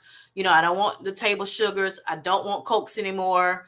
You know, get them away. I don't want drinks anymore. And I'm just like, I got to focus on getting this, getting these sugars down, my glucose, as well as my A1C. And that's what I did. What are you learning? So I'm learning that I can do this. Um, I want to reclaim, like I was saying tonight, I want to reclaim my health, and that I am able to do that. And I have done that. So again, my A1C was 15.1. Now, most recent test is 5.5. So yeah, and I know it fluctuates, right? And everybody A1C doesn't go down that fast, and my glucose numbers are really, really good. Um, in the mornings as well, and yeah. So I just need to. Oh Lord, I need to. I just make. I just. I think I'm doing really good with it, and I'm happy that I made a decision to, do better, eat better, you know, like I said, get some movement in, as well as other lifestyle changes, reduce the stress in my life, and just other lifestyle changes. So I'm happy that I just chose to do that. And even though I think, getting diagnosed with diabetes, I did not want it, of course, which nobody does, of course, but it was kind of detrimental to me a little bit. At first, I thank God for it because it helped me get where I'm at today. You know, um, Getting better control over my health, and I'm talking about, like I said, with my pressure is better controlled, better managed. My sugars are better managed. A1C is looking good. My kidney levels are doing better, because I was able to learn a lot, about how to improve upon health. Since I've been on this journey. So yeah, that's where I'm at with that. Um, what advice would you give anyone? So again, just, I think it's best not just, to get on the A1C, A1C, to get on the GLP-1 if that's your choice. Um, but or whatever medication you have to take, whether it's insulin, whether, if you're diabetic, whether it's insulin, whether it's, Jardiance, or a medication like that, or whether you're, decide to take a GLP-1 medication. I think don't just do that. I encourage you to make sure that you're doing lifestyle changes as well, because that's what's going to be. It's going to help you. Um, it's going to be, help with optimum health, not just, oh, I want to, control my A1C. I want to get it down, but then do all the things you shouldn't be doing. It sometimes works. You can not do anything sometimes, and as far as nutrition is concerned, and you're okay. And your A1C still goes down. People have stated that. Content creators have stated that. People in the like supporters have stated that. But I think it behooves you to do all of it, because not only, like, say if this medication for some reason you can't take it anymore, you have if you do all the things for its nutrition, better movement, strength training, you know, all those things gonna I think they're gonna help you in the long run, and again, like I've stated to you all, I want myself as well as you all to live a long and prosperous life. Be vibrant in your living, as you grow older. And so I think, doing all the things I think will help you tremendously. Better control your health, and better manage your health. All right. So Mindy says the CGM leaves a yes, it does. Yes. Okay. Okay. Yeah. Yep. All right. I can't remember what it was called, but yeah, it measures your right. I can't say those words, some of those words, honey. Yep. But it measures the fluid, not the actual blood. It is an amazing tool, yes. And it's a little bit behind, like when you stick your finger with your glucose monitor. It's not as accurate for the moment, but it's a little slower than just checking your blood through your glucose monitor. But it actually still is really, really a good indication of where your glucose is at throughout the day, as well as it. I know with Freestyle Libre, it has an area on there that actually will tell you, how you're doing and how your A1C more than likely would be at, when you do your next checkup in 3 months or 6 months. So I thought that was good too. So I think it's a very, very good tool to use, especially when you're just, finding out you have type 2 diabetes, or if you're, if for some reason you have a lot of sugar lows or a lot of sugar highs still. I think it is, something to think about and speak with your doctor about. It definitely helped me a lot. I love mine. Yes. I just hate the compression lows for laying on mine. Correct. Yes. Yes. So what Darian is saying is, like, when we're actually, like, if we were to lay down, especially, since it's behind your arm, sometimes depending on how you lay, and if you're asleep, you don't really, you don't know how you're laying, or whatever. And most people, they don't sleep just in one spot. So they move around a little bit or whatever. And sometimes you do get compression lows from it. It may be, which is meaning that, because you're touching it, some kind of way, it's like pressing against it, even if it's not all the way on it, you know, it could give you a false low. Yeah. And then it has me jumping up like crazy. That's what I did not like, Darian, about it, which is part of the reason why I said, okay, I'm gonna stay off. I was on it, like I said, until October, the end of October, because I had to do an MRI for something else that I had going on that I had not talked about. But yeah, I had to take it out to do the MRI, and so I was like, okay, the 14 days has not expired yet, so I'll wait and put it back on after my 14 days was up, and I'll just check my do a finger prick, and a couple times a day. And remember, at that point, my sugars were much better then, and the glucose monitor told me that it predicted that my glucose was at a 5.6, 5.7. And so at that point, so because remember I told you I had worn the glucose monitor for a while then, so I had a lot of data at that point, and so months of data. So yeah, it told me I was probably between 5.6, 5.7 at the time. So I said, you know what, I'm gonna go ahead and just start sticking, just pricking my finger until it's time for me to put it back, the next one on. Because like I said, that was $75 for two of them, and you use two per month when you use a Libre.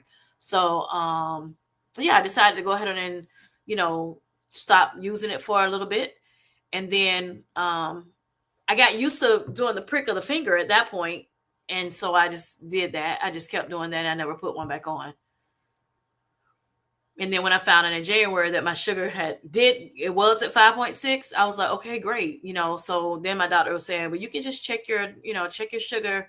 You don't have to wear your CGM anymore if you don't want to. And at the time when I wore it, it would give me like it'll put marks on my arm. And I didn't care for that, of course. So I didn't like that part of it. That's the only thing I didn't like. But I did love that as well as, keep getting compression lows when I'm laying down. I'm like, I don't know if my sugar is low or not. So I'm hopping up, my husband jumping up, like we're trying to figure out what is going on because it's, making me jump up out of my sleep. And then you got to run to the kitchen and try to eat something to make your, sugar go up. But before that, they always tell you to make sure you just check your sugar with your glucose monitor. And if you do get a low, check that sugar and see with that blood glucose monitor and see if it really is low or if it is a compression low, and then act accordingly. All right. So Darium, those compression lows, my husband and I were on. It was right. It was on our last nerves right in the beginning. Kim J, how's your A1C doing now? Yep, it's good. It's good. 5.5. Is my A1C. And I checked it in January. Well, my doctor checked it in January, and I did blood work in May.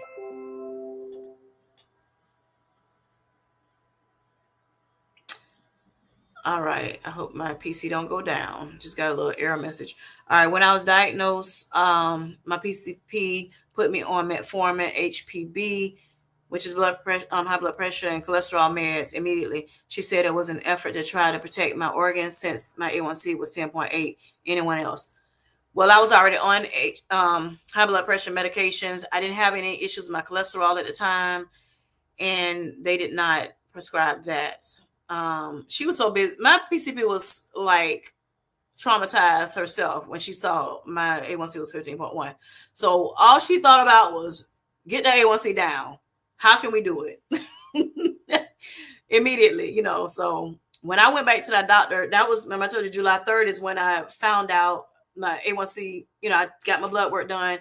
And because I went a certain time of day, I was able to get my testing back. So I found out my A1C was 15.1 before she found out. And so when she called me, I don't know if that was a Thursday or I can't remember what day it was, but she called me on that Monday and was like, hey, you need to go to the hospital. It's a 15.1. And I'm like, yeah, I realized that or whatever when I got my blood work back, on my app. And so, yeah, she was like, laser focused on getting that A1, getting some medication in me to lower that glucose immediately. So that's kind of where, and then my potassium was low. So that's why I had to go back to the hospital, to the emergency room. And so that was a, priority as well.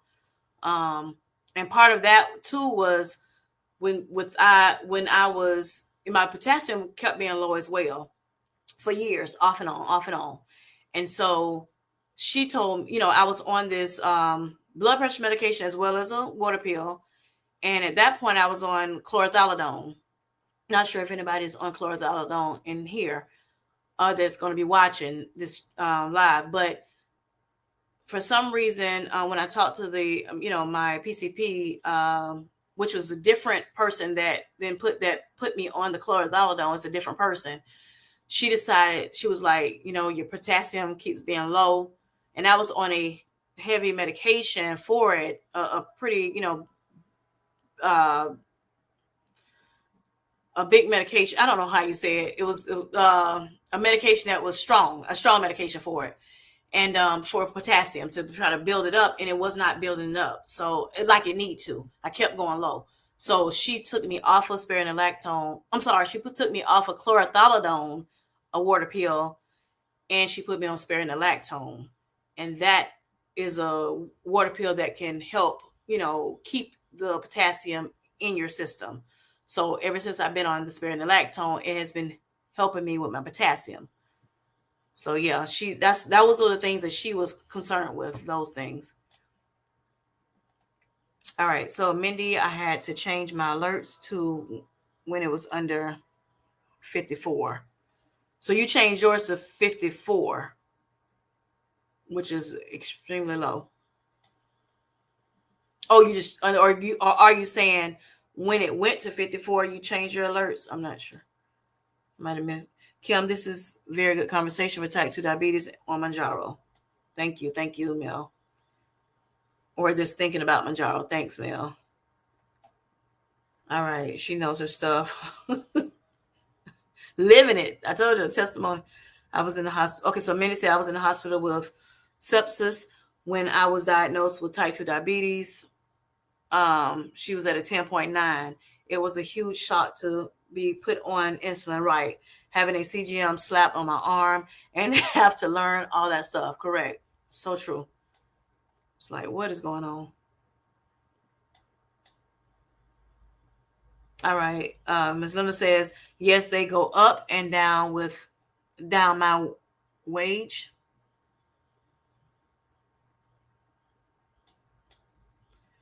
All right. Darren says you went in on the DN at Mindy. Right. You're welcome, Linda. All right. So since we're talking about it, just check my BP. Mine gets too low sometimes. It was 105 over 68. That's great, Mindy. Awesome. Great stuff. All right. Miss Twine, you gonna you checking your blood pressure now? See how it goes? But Twan, I remember also I think they had lowered one of her blood pressure medicines. Just going back to what we were talking about earlier, so that's what I said. She is doing better. Her doctors, thought she's doing much better. Um, my I think it's your EGFR goes up and down. Yes, Ms. Linda. Mine as well. Mine as well. And I'm at stage 3 kidney disease. So, as far as I remember them telling me, since the time they told me I was stage 3, and I've been stage 3 for years and years and years, way before the diabetes. Now when they start working with me, the doctors and everything in the hospital, and even when I started going to like my I was introduced to an endocrinologist and a kidney doctor. They was immediately thinking the kidney disease came from the diabetes, and I had to let them know, no, I had kidney disease way before, you know, diabetes or even pre-diabetes or anything. It's been years and years and years, um, that I was diagnosed. So it came from high blood pressure, uncontrolled high blood pressure. So I'm gonna, say to you all, make sure your pressures are under control. Make sure your sugars are under control. Try to better take care of yourself, so that hopefully you will not get diabetes or blood pressure or high blood pressure or things of that nature, kidney disease and everything, because yeah, it's a lot.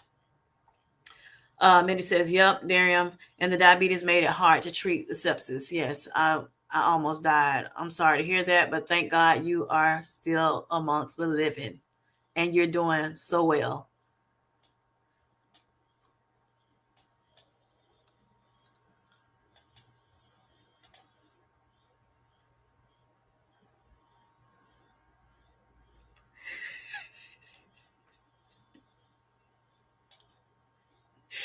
All right, so Linda says it shows the function of your kidney levels.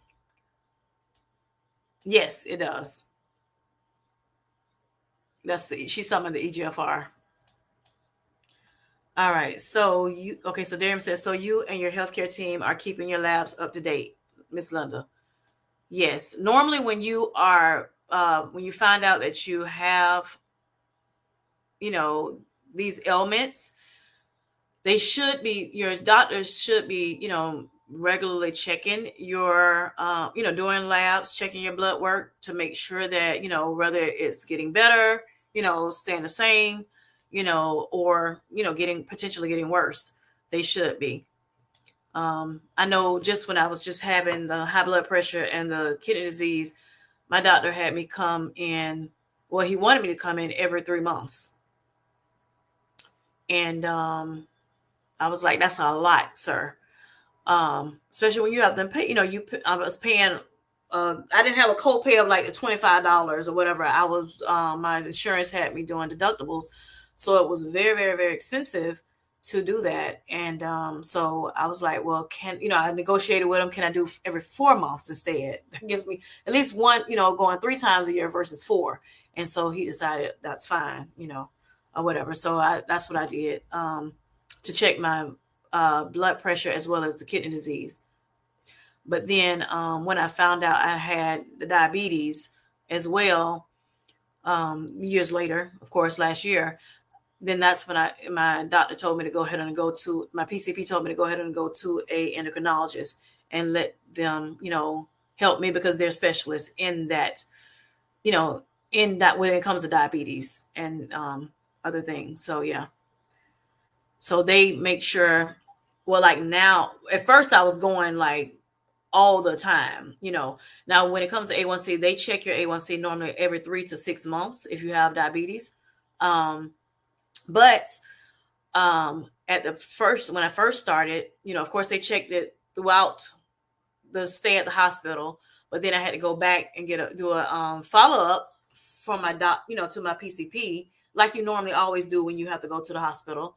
And so they did a follow up with me. They checked it again, a little bit later during that month, which was the 29th of July. They checked it again.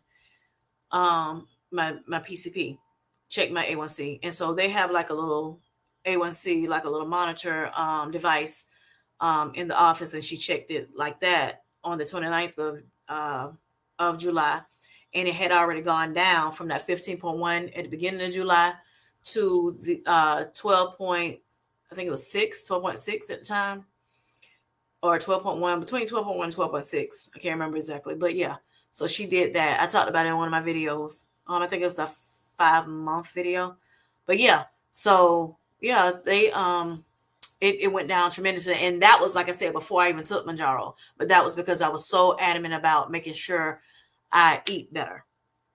That was, and a lot of this is about how, what we're putting in our mouths, what we're ingesting, a lot of it is about it. We're talking the blood pressure, the diabetes, as well as weight loss, you know, as well as weight loss. And even if you don't have diabetes, even if you don't have high blood pressure, this is good information to know for anybody, because again, you know, you want to prevent it, right? So we're talking preventative measures. If you can, eat better, exercise, at least a 150 movement.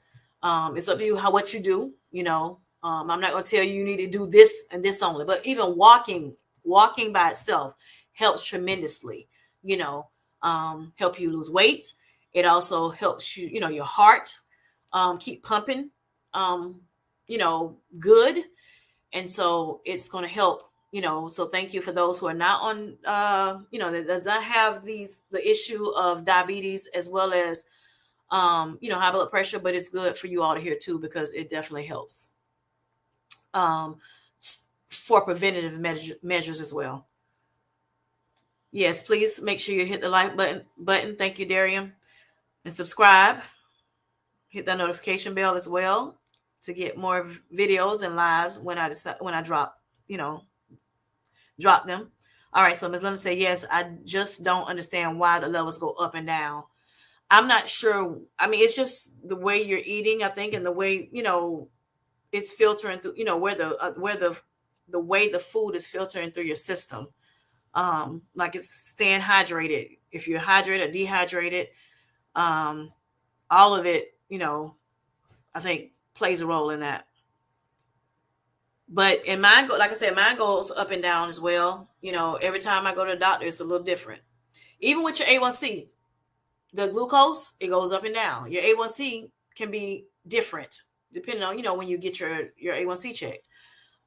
Sometimes it go down, sometimes it stays the same, sometimes it go up. It's a like this weight loss journey that a lot of us are on. Same thing, this all of this is a journey. It's just life's journey. I know you all are not doctors, but I just thank you for, yes, you're welcome.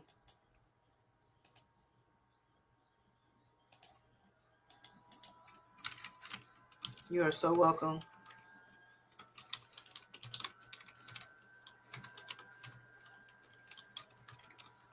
Let me see, hold on, I'm sorry.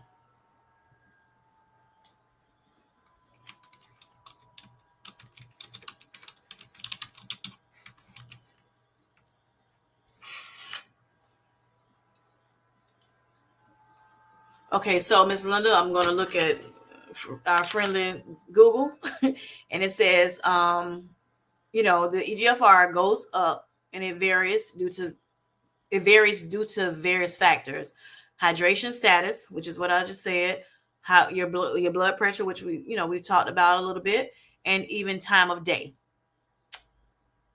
Um, while a declining EGFR may indicate kidney problems, variations within a normal range don't necessarily signal a serious issue. So that's just to give you a little bit on that.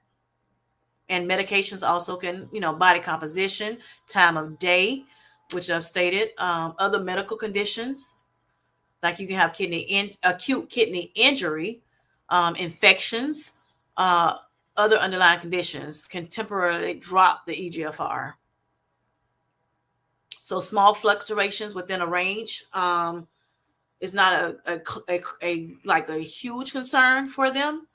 But again, going to your doctor, letting them keep check on it is very, very important because of it. So that's that. Just want to, give you that. I hope that's helpful for you.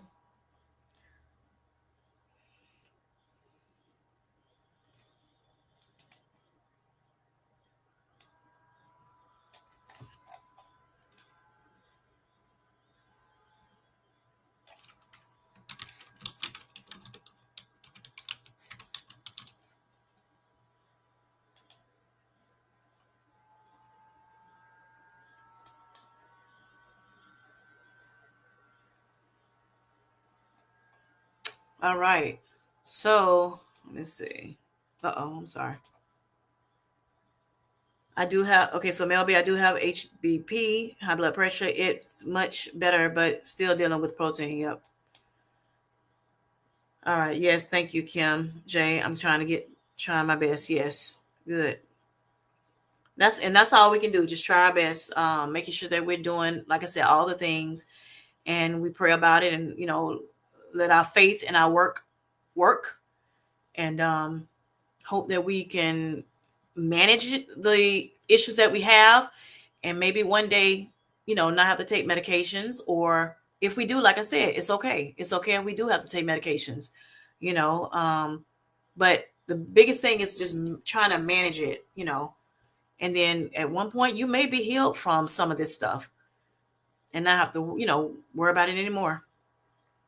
And that's my prayer for me as well as you all. All right. Hello. Hi, Mia. How are you doing? Okay. You on your way to work? All right. Have a good time. All right. Thanks for coming through. Yes. Thank you. Thank you, Mia. Okay. So Mia said, I asked my doctor to put in for the labs to test my A1C and hormones. Go in tomorrow to get them done. Good. Good. Got an appointment with MIDI for menopause and weight. Oh, cool. Weight loss management. Thanks. Thank you, GLP-1 family. Oh, I'm happy you were able to come in and definitely to say that. I mean, just to encourage, the community, and just let us, for everybody to realize that community is very, very important, very, very important. And this community has helped tremendously. Um, we help each other out so much, we cheer each other on, some of us probably cry with each other, laugh with each other, you know, and everything. So this is very, very important. I think, like I said, to have community. You learn so much. We can't get to our doctors, but every so often, right? And sometimes it's hard to even get in touch with them on the phone or on the portal. But yeah, this community, somebody is always having a live, you may want to ask a question. Hey, what do you think about this? Or, you got content creators out here. We're sharing our journeys with you, to give, some support and everything. So yeah, I mean, the community we have built is very, very important, very, very supportive. And I thank God, that I found you. Um, and like I've stated before, you welcome me with open arms, and um, you know, I don't see any judgment, within the chats and everything. But yeah, um, understanding a bunch of understanding people, and I do appreciate you all so much. So hopefully everything goes well, Mindy. I'm sorry, Mindy. Mia, for you. I'm sorry. Okay. Yes, for the heads up. That's good. That's good, Mia. All right, Bellflower says, thanks for sharing your story, Darian. I was put on insulin and is that Janument? I don't know how to say that. Pills immediately. A1C 12.8. Okay. She ignored my high cholesterol in the moment. 3 months later, lipid panels were back to normal. Okay, good. Good, good. Wonderful. And this was what is I don't know what that is. That medication. Hey, hold up.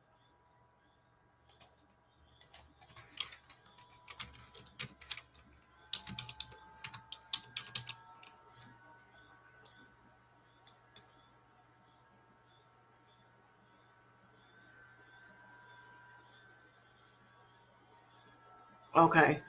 So that medication is not a GLP. I just want to make sure, see if that was a GLP-1. Oh, you did say pills though. Yeah, but still it could have been because there's a pill that a GLP-1 pill. But yeah, okay. That's awesome that it went down, that your lipid panels went down. That's awesome, Bellflower.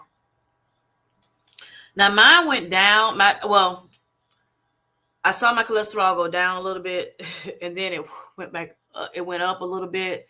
So it's kind of going. It's like here and there, like up and down, up and down. So I'm trying to figure that out now, which is one of the reasons why I decided to start taking the omega 3s to help with my cholesterol.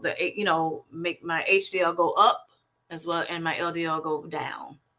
So HDL is your good cholesterol, and then your LDL is they consider the bad cholesterol, the ones that you don't want to keep in your system. So yeah, I'm trying to get that under control now. So that's part of what I'm doing this month as and ongoing as a challenge to try to make sure, as far as my regimen is concerned, lowering some of my saturated fats and like the cholesterol. So I'm watching my labels a little bit more closely when it comes to that to try to get it back down, because I don't want to go on the medications if I don't have to. The prescription medications if I don't have to. Um Also flaxseed. Y'all know I love flaxseed. If y'all looking at my videos, back in the day I knew about them when I was doing keto, but I just never took it. So I bought some and it just went bad. But on this journey, I knew it was good. And it has a nutty flavor, y'all. I'm not sure if you've tried it before. And I'd rather the powder versus the whole flax seeds. But because I can sprinkle it in my salads, and just I sprinkle it in like a lot of my veggies, um, a whole lot of my veggies. I eat a lot of green leafy veggies, and so I sprinkle it on those salads and spinach and green beans and some everything. Y'all see it if y'all looking at my videos. And it's not a bad taste at all. I didn't know if it was, and I'll be, I'm very particular. I'm very persnickety about foods and drinks and everything. So yeah, but I really enjoy it. But it helps with cholesterol as well. But so if you have cholesterol, that'll be something good to use as well. But those omega 3s definitely, I've heard, wonders about them.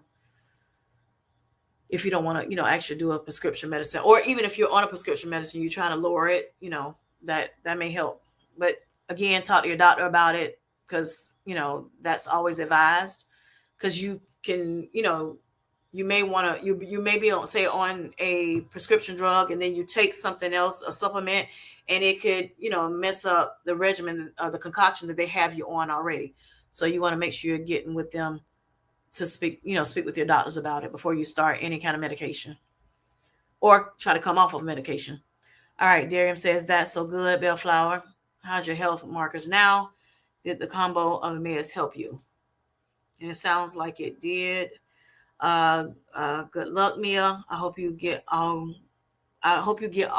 within the normal range. Yes, that's my prayer to Mia for you. Thank you, Darian. Fingers crossed. And 120 pounds down. Girl, you go, girl. 120 pounds down. Wonderful.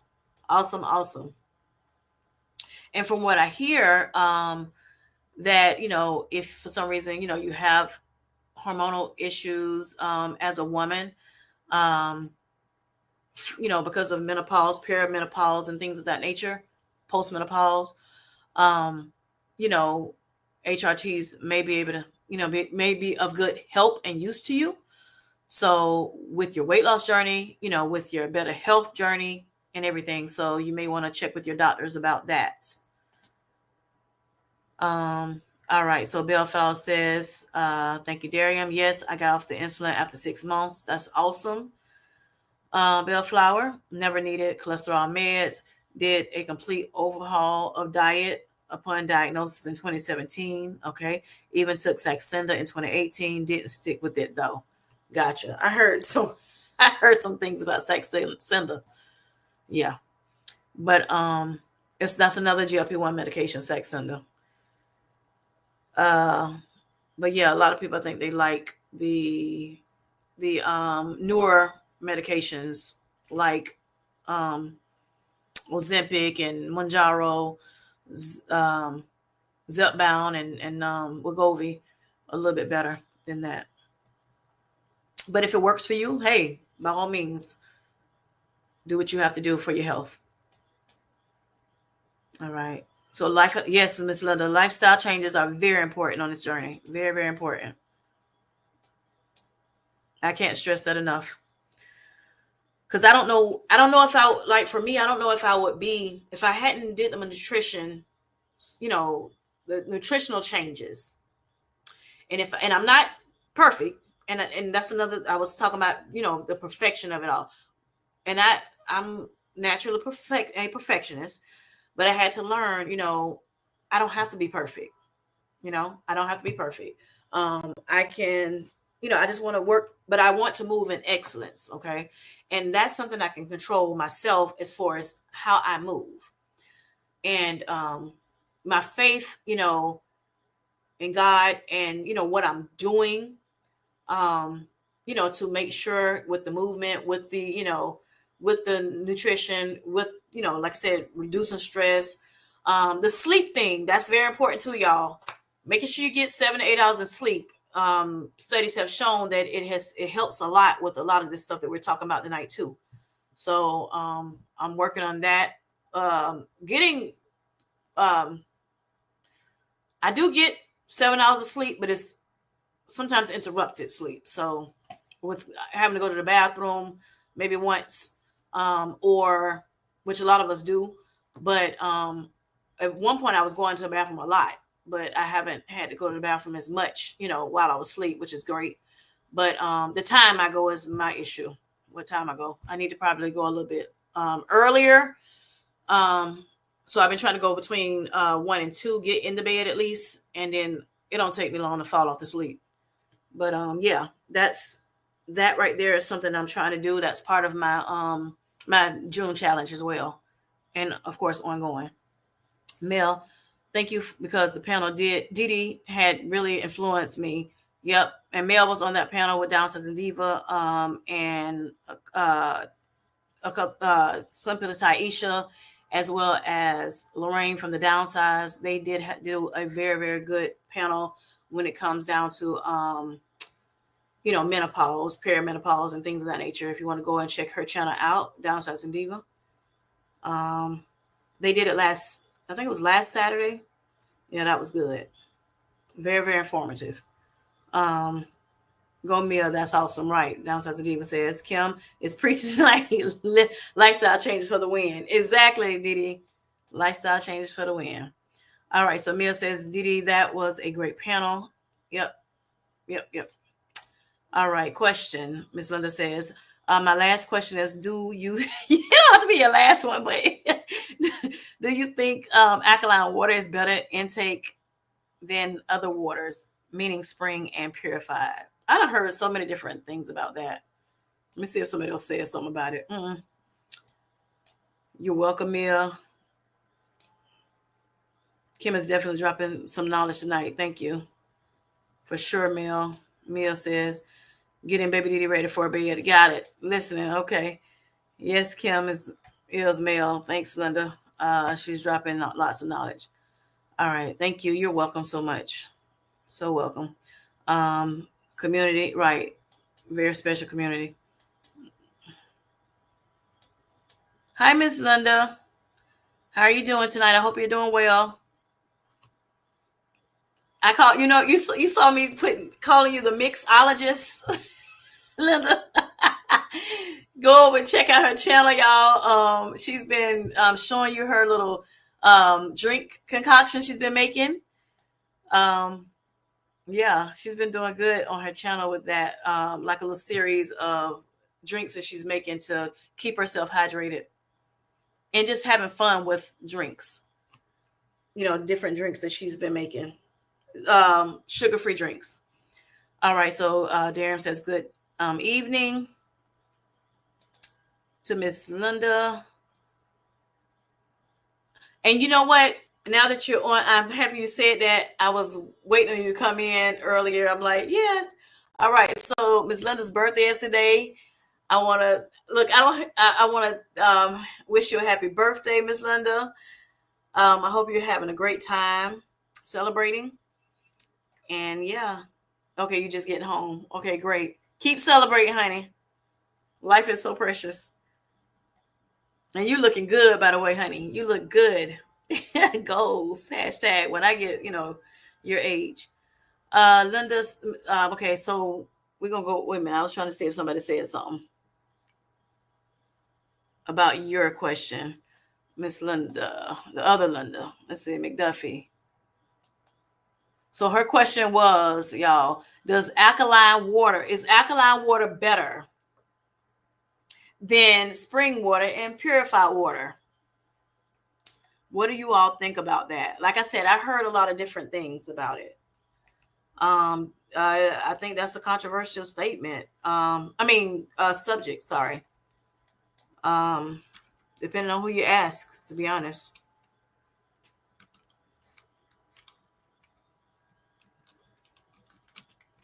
What do y'all think? What do y'all think about that?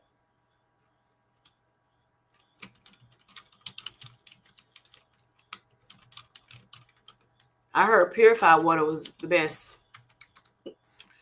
I think, and I look. I can tell you this: water in general is better if you ain't drinking any, or you're not getting enough of it. And I can't look. I can say that for sure. Um, so of course, I haven't heard. Okay, you heard it was a myth, male. Yes. Okay, so Dr. Google. Um, so I put in alkaline water is better than spring water or purified water. Is it? No, there's no strong evidence to suggest alkaline water is inherently better than spring or purified water. While alkaline water may offer some benefits like potential hydration improvements and pH balance adjustments, its claims are not consistently supported by scientific research. We love that scientific research, y'all. So spring water, on the other hand, naturally contains minerals beneficial for your health. And purified water ensures the removal of contaminants.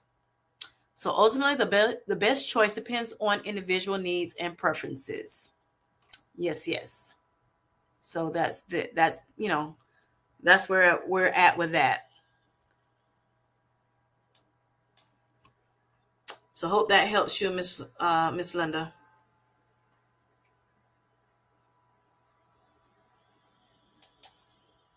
I think either one, depending on what your needs are, will help. But any water is going to be better than none of all at all, of course. And just like I said, making sure that you're staying hydrated through food as well as waters.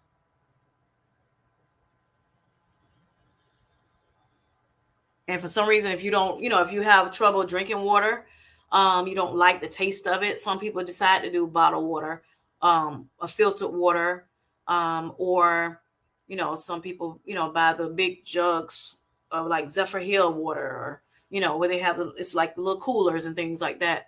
Um, it's up to you, but just making sure you get hydrated is most important, and stay hydrated for all of your organs. If water and hydration helps all of your organs, not just your kidneys, like we've been talking about, but all of your organs. So make sure you're doing that. Um, okay, so happy birthday, Miss Linda. Everybody's saying happy birthday to you.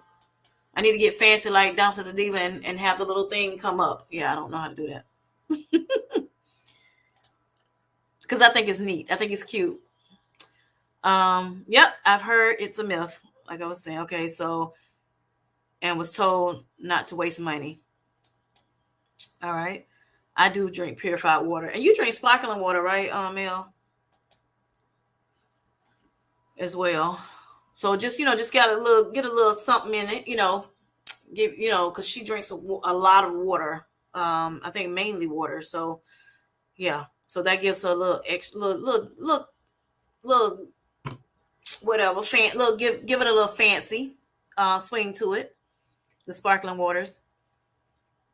Thank you for that water info. I drink purified most of the time. Okay, good.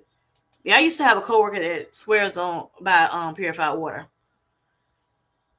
Me, I drink spring water. I drink purified. Well, from the I got a filter on my refrigerator. I drink that, and all. I drink it all. I drink the water, and I put electrolytes in the water. I drink that. Especially during the times that I'm exercising a lot and things like that. Yeah. Also, yep. Okay. Yes. Miss Mel B says she drinks sparkling water with ACV, apple cider vinegar, which is a tremendous apple cider vinegar is very, very beneficial too. And it also helps, Felicia, if you're still on here, it helps lower your blood pressure as well as it helps lower your glucose levels. After you can either drink some before you eat or after you eat, and it helps with your glucose. But a lot of people drink it in the morning when they first wake up. They'll drink some with and before you please with apple cider vinegar, don't drink it. It's not advised to drink it straight. Like make sure you dilute it. Make sure you dilute it with water. Some people use other stuff because they hate the taste of it, but they like the benefits of it. But yeah, I say dilute it with water before you drink it. But it does help. But and also, you hear this stuff on my channel. I'm giving you some information. I'm not a doctor. Look, I'm not a healthcare professional. I just, I like researching things. I'm living a lot of this stuff myself.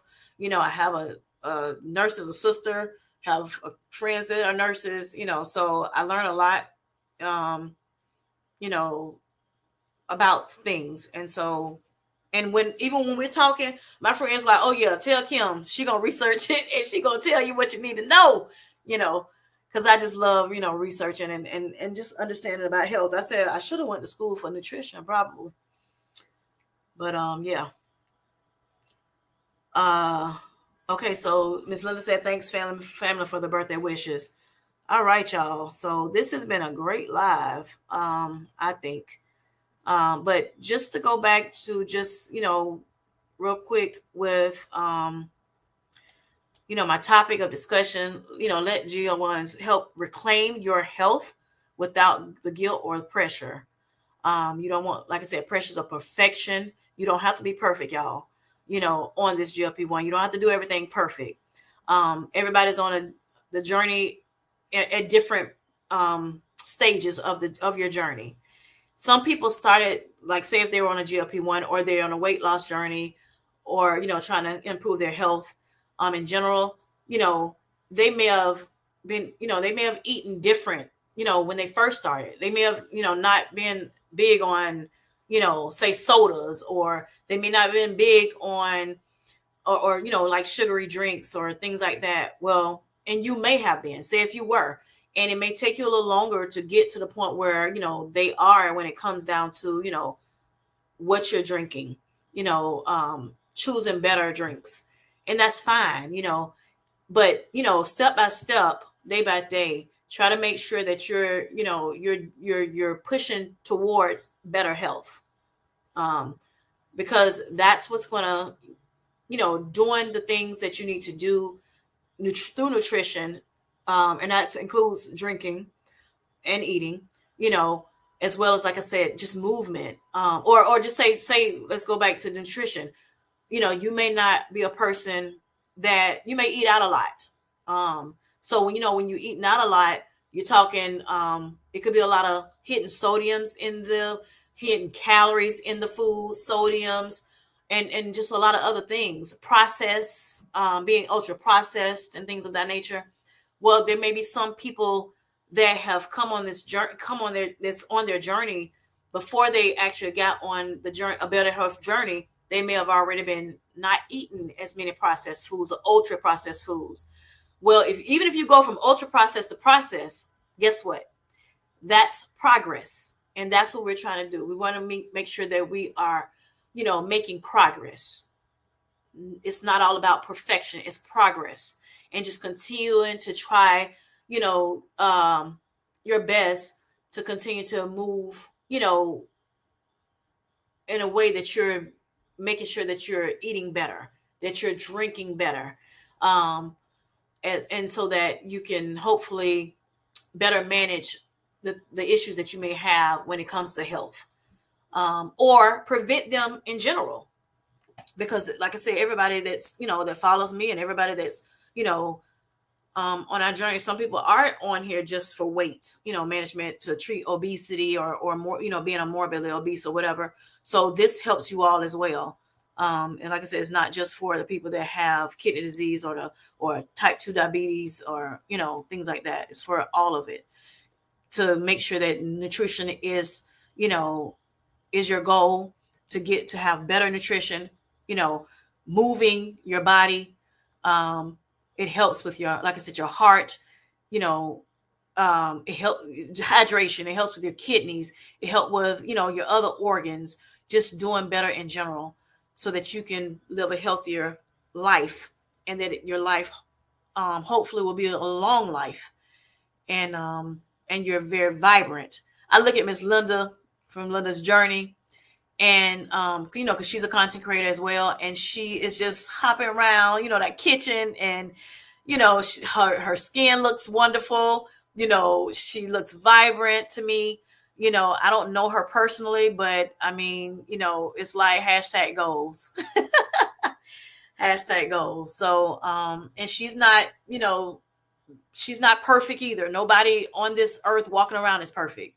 So it's no need to try to live with the expectation of being perfect.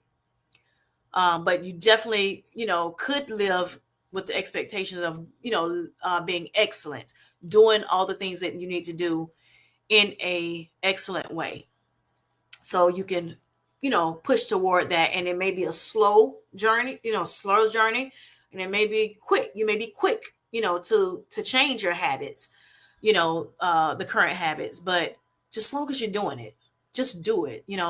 Just strive for better. Also, just releasing the guilt of urgency. I have to get down to a certain size so quick. You know, it took you a while to get up to this size. What makes you think it's going to be so quick to get, down? Yes, I know you want to try to get down, so that it can help you, with better health, but it may take some time. Some people it's very quick for them. Some people it's a longer time, and it's okay. It's okay. Pump your brakes a little bit, because you could be overstressing yourself, and it could be why your weight is not coming off, because of the stress of it all. It could be why your pressure is not going down, why your sugars are not going down, and things of that nature, because you're stressing, adding added stress with the pressures of perfection, pressures of I want a microwave type situation. You know, that's the time we live in. Everything needs to be so fast. I need to hurry up and get this done. This. Everything is in a hurry. We got to slow down. We're talking about our health here. We're talking about living a long life. And so we want to do that. We want to make sure we're, making wise decisions, and not, putting our health in further danger by, trying to do quick, get, you know, get quick result type, things that people do, and you don't want to do that, and it may hurt you more than help you in the long run. You don't know what it might do 10 years down the line. They say, do what you need to do now, so that later on, you can reap the benefits and the rewards of it. So, like I said, you want to make sure you're doing that. And then also releasing the guilt of diet culture. Darian, I'm going to work on the diet culture some more and talk about it a little bit. I know you asked about it in the last live.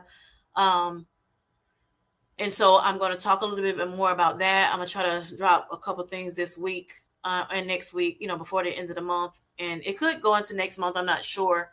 But I do want to talk a little bit more about that. I did talk about, diet culture in one of my lives this month. And so I want to talk a little bit more about that, as well, debunking some of the myths of diet culture. But diet culture is something that, seems like it has a lot of people by the, neck. And it's something that we have been, told and saw, and, like witnessed all of our lives of, you know, of how we should look, and how, what type of weight we should have on us, and things of that nature. And it has hurt a lot of people, unfortunately, mindsets and things of that nature. And so we want to be careful of that, and get rid of that mentality of diet pressure. I mean, diet culture, that's an added pressure on us. And so we want to heal from all of these things. And like I said, mind, body, and spirit. And so please make sure that we're doing that. Putting you first, stopping, chilling for a little bit, just thinking about your health in its totality, and trying to, find out what's best for you as an individual. Um, like I've stated before, when it comes down to, I want to lose 100 pounds, you know, Belfast want to lose 100 pounds. She may lose it fast. I may lose it slow. Either way, when we get to the end, we don't even think about all that. Oh, it took me forever to lose it. At that point, we're just celebrating that it's the 100 pounds is gone, right?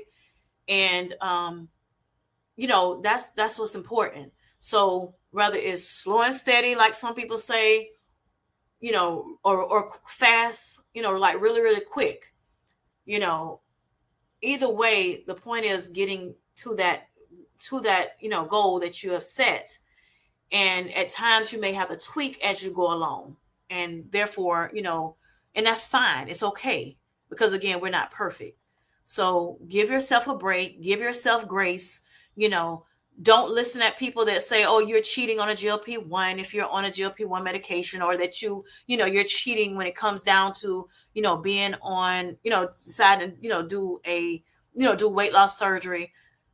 No, This proven scientifically that the way that that those two ways, and even other ways, that they're okay, that they are safe, and they're looking at those GLP-1s like all the time, trying to find and finding new discoveries of how the medication can help someone, not just for weight loss, not just for A1C, but for sleep apnea, for heart disease, for kidney disease. And I know somebody on our last live was, kind of not my live, but someone else's live, Swan's live actually, was talking about, being nervous about, taking a GLP-1 because of kidney, not wanting to have kidney failure and things of that nature. But, you know, it has been a study that was done, the flow study, that was talking about, it can help people, you know, um, with kidney disease and, different things. So, just talk to your doctor, discuss it with them, and just, see what's best for you, and give yourself, like I said, grace, and, give others grace, and just be encouraging to everyone, and give, and just, tune, take a deaf ear to all the negativity that that social media, that people are bringing on social media. It's your health. You know what's best for you. Research some things, to see what can help you. Talk to your doctors about it. Find ways to improve your health, as much as you can. And your journey is your journey. We cannot, tell you what you need to do, what's best for you. We don't even know half the time what's best for us. So that's what I want to leave with today. Um, Thank you, Miss Linda. Kim J, I'm so proud of you. Look at you handling your business, doing another live. You have found your niche with YouTube. Keep up the fantastic knowledge you share on your channel. Thank you so much, Miss Linda. I greatly appreciate you. I appreciate your encouragement, and everything. So, do y'all have anything else you want to talk about before we leave tonight? And if you have not had a chance to, listen at everything, please, if you would like and have time, please check the replay out. We've discussed a lot of good things tonight, on the live. And again, I appreciate you all for coming in, on the live tonight, and, giving your feedback, your encouragement, cheering each other on and everything. And if that is it, I don't see anybody else coming in the chat. Please like, comment, and subscribe to my channel. Hit the notification bell so that you can get an alert when I drop the next video. I am dropping a lot of videos this month, y'all, as well. That's part of my challenge as well. And it's a personal challenge that I have, that I'm going. I talked a little bit about it. 30 for 30, which is movement for 30, 30 minutes a day. I try to walk on my walking pad, or sometimes I go outside. I'm doing that 30 minutes a day, for 30 days. I started actually June 1st. But yeah, so I've been doing that. Let me know if you all want to participate. I can keep going with it if I need to. If you say something in the chat to me, about it, or, on one of my videos. And because like I said, movement is so important. So I'm all about that anyway. So other than that, good night, Miss Mel B. Thank you for joining me. Also, everybody else, I want to say good night to you all, and I wish you well for the rest of the week. And yeah, y'all keep enjoying y'all sweet, healthy lives. Good night. Good night. Good night, Nicole. And I will be signing off. Thanks for coming. Like, comment, and subscribe.